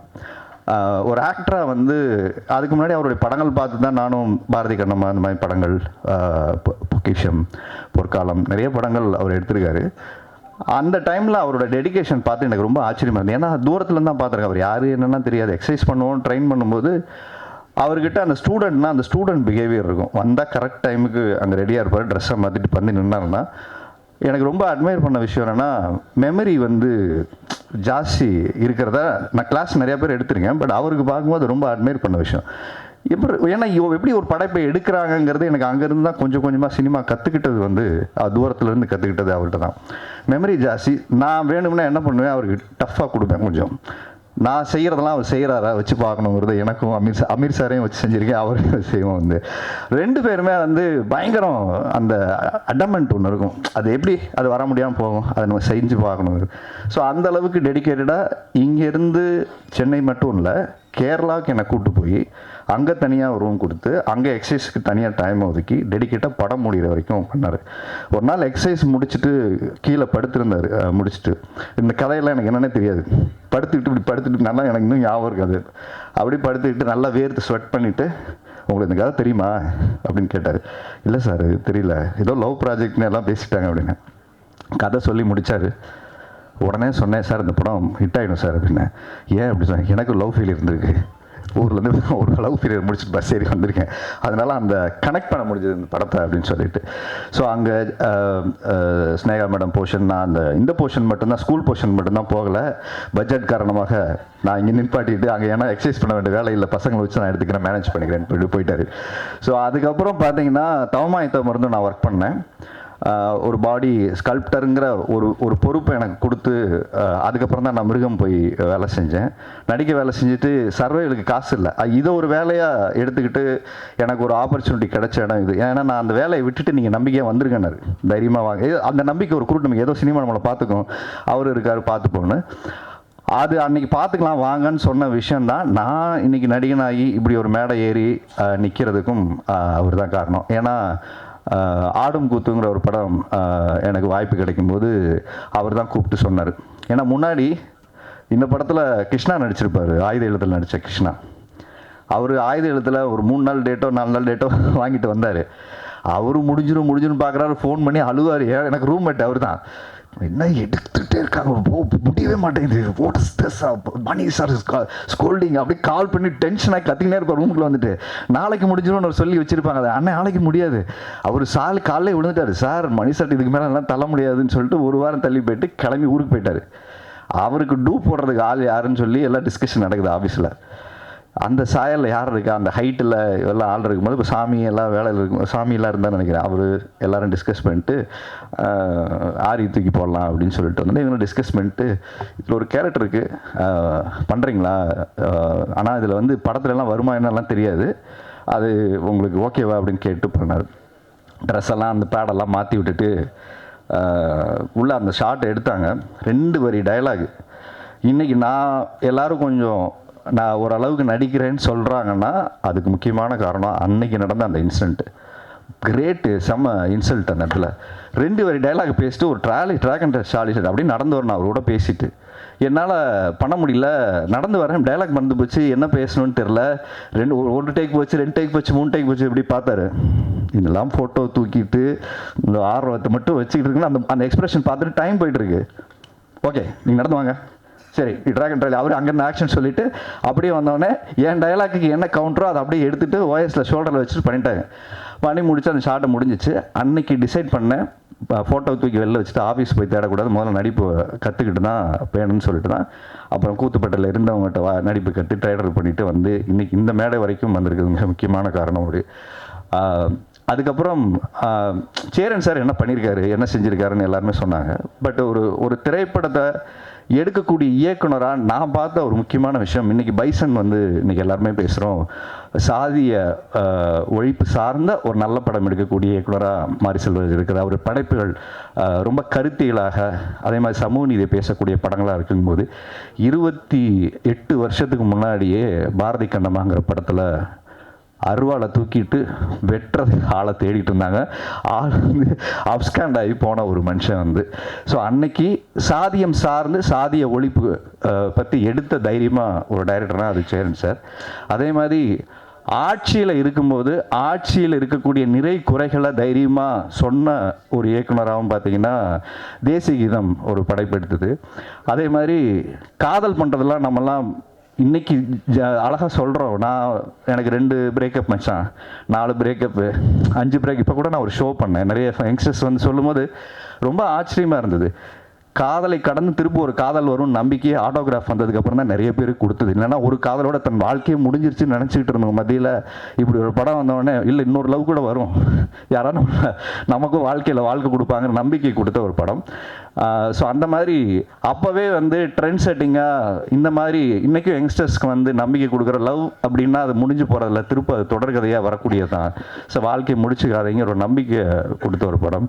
அது மாதிரி உறவுகளை சொன்ன படம். இந்த மாதிரி எல்லா களங்கள்லையும் அவர் படம் பண்ண ஒரு டைரக்டர் ஷேடுங்கிறது வந்து எனக்கு ரொம்ப ஆச்சரியமாக இருந்தது. ஏன்னா சில பேர் டிப்பிக்கலாக ஒரு ஒரு கதை எடுத்துட்டாங்கன்னா அந்த ஒரு ட்ராக்கில் போவாங்க. அவரோட படைப்புகள் நேர்த்தியாக இருக்கும், ஆனால் ஒரே களத்தில் இருக்காது. அது அவருடைய பெரிய பலம். அது ஆக்சுவலாக பாண்டவர் பூமி வேறையாக இருக்கும், பொற்காலம் வேறையாக இருக்கும், பொக்கிஷம் வேறையாக இருக்கும், மாயக்கண்ணாடி கூட வேற ஒரு களம். அவர் நிறைய சொல்லுவார், அவர் நடிச்சிக்காம வேற யாரும் நடிச்சதான் அந்த படம் பெரிய ஹிட்டாக இருக்குங்கிறது அவர் அடிக்கடி சொல்லுவார். எனக்கு ரொம்ப ஜனநாயகமாக இந்த விஷயத்தில் அவர் சொன்னார். அவருடைய தோல்வியும் அதில் பதிவு பண்ணியிருந்தார் ஃபஸ்ட்டு இது போடும்போது. அதை நான் கவனித்தேன். அதை யாருமே நிறைய பேர் சொல்ல மாட்டாங்க. தன் தோல்வியும் பதிவு பண்ணிக்கக்கூடிய தைரியமாக சொல்லக்கூடிய ஒரு இயக்குனராகவும், அதே நேரத்தில் நிறைய உதவி இயக்குனர்கள் இங்கே வந்து பேசும்போது அவங்க சீனியாரிட்டி, அவங்க டைரக்டரை பற்றி பேசுகிற சுதந்திரம் ஒரு இடத்துல இருக்குன்னா அது எனக்கு தெரிஞ்சு இந்த மேடையில் சேரன் அந்த டெமோக்ராட்டிக்க ஜனநாயகமாக ஒருத்தர் வச்சிருக்காருங்கிறது மிக பாராட்டக்கூடிய விஷயம். நம்ம ஜாலியாக பேசுகிறோம், ஃப்ரெண்ட்லியாக பேசுகிறோங்கிறது வீட்டில் எல்லோரும் வேறு. ஆனால் அது ஒரு மேடையில் அந்த சுதந்திரம் ஒருத்தருக்கு கொடுத்துருக்கிறதுன்னு இருக்குல்ல, அப்போ அந்த ஃப்ரீடமாக இருந்தால் தான் ஒருத்தர் பேச முடியும். ஸோ அங்கேருந்து கற்றுக்கிட்ட விஷயம் தான் என்னையும் நகர்த்தி இங்கே கொண்டு வந்திருக்கு. ஸோ இந்த படம் எல்லாரும் வந்து தேட்டரில் பாருங்க தான் எல்லாரும் சொல்ல போகிறாங்க. ஸோ பார்த்துட்டு இதுக்கான கருத்துக்களையும் உங்கள் வலைத்தளங்களில், இன்ஸ்டாகிராமில் அவருக்கு டேக் பண்ணி போடுங்க. ஏன்னா இந்த மாதிரி படங்கள் என்ன பாதிப்பை ஏற்படுத்துதுங்கிறத உங்களுடைய படம் பார்த்துட்டு நீங்கள் சொல்கிற அந்த விமர்சனம் இருக்குல்ல, அது ஒரு ஜெனுவனான அது விமர்சனமாக இருக்கும். படம் பார்த்துட்டு உங்களுடைய ஏன்னா 21 வருஷத்துக்கு அப்புறம் இந்த படம் வருது. 21 வருஷத்துக்கு அப்புறம் இன்றைக்கி இருக்க ஜென்சி கிட்ஸோட மனநிலை இந்த படம் பார்க்கும்போது என்னவா இருக்குது. டைம் கொஞ்சம் குறைச்சிருக்காரு, ஒரு 15 to 20 minutes குறைச்சிருக்காருன்னு சொன்னாங்க. ஸோ அதனால் இன்றைக்கி இருக்க இந்த காதல், நீங்கள் இன்றைக்கி எல்லாருமே அப்படிங்கிறதுக்குள்ள ஒரு மெசேஜில் காதல், ஒரு மெசேஜில் பிரேக்கப்பு. பட் இந்த காதலை நீங்கள் எப்படி உணர்றீங்க, எப்படி பார்க்குறீங்கிறத நாங்களுமே அவ்வளோ எதிர்பார்க்குறோம். ஸோ நன்றி சார், என்னையும் ஒரு நடிகராக உருவாக்கி இந்த மேடையில் வாய்ப்பு கொடுத்ததுக்கு ரொம்ப நன்றி சார்.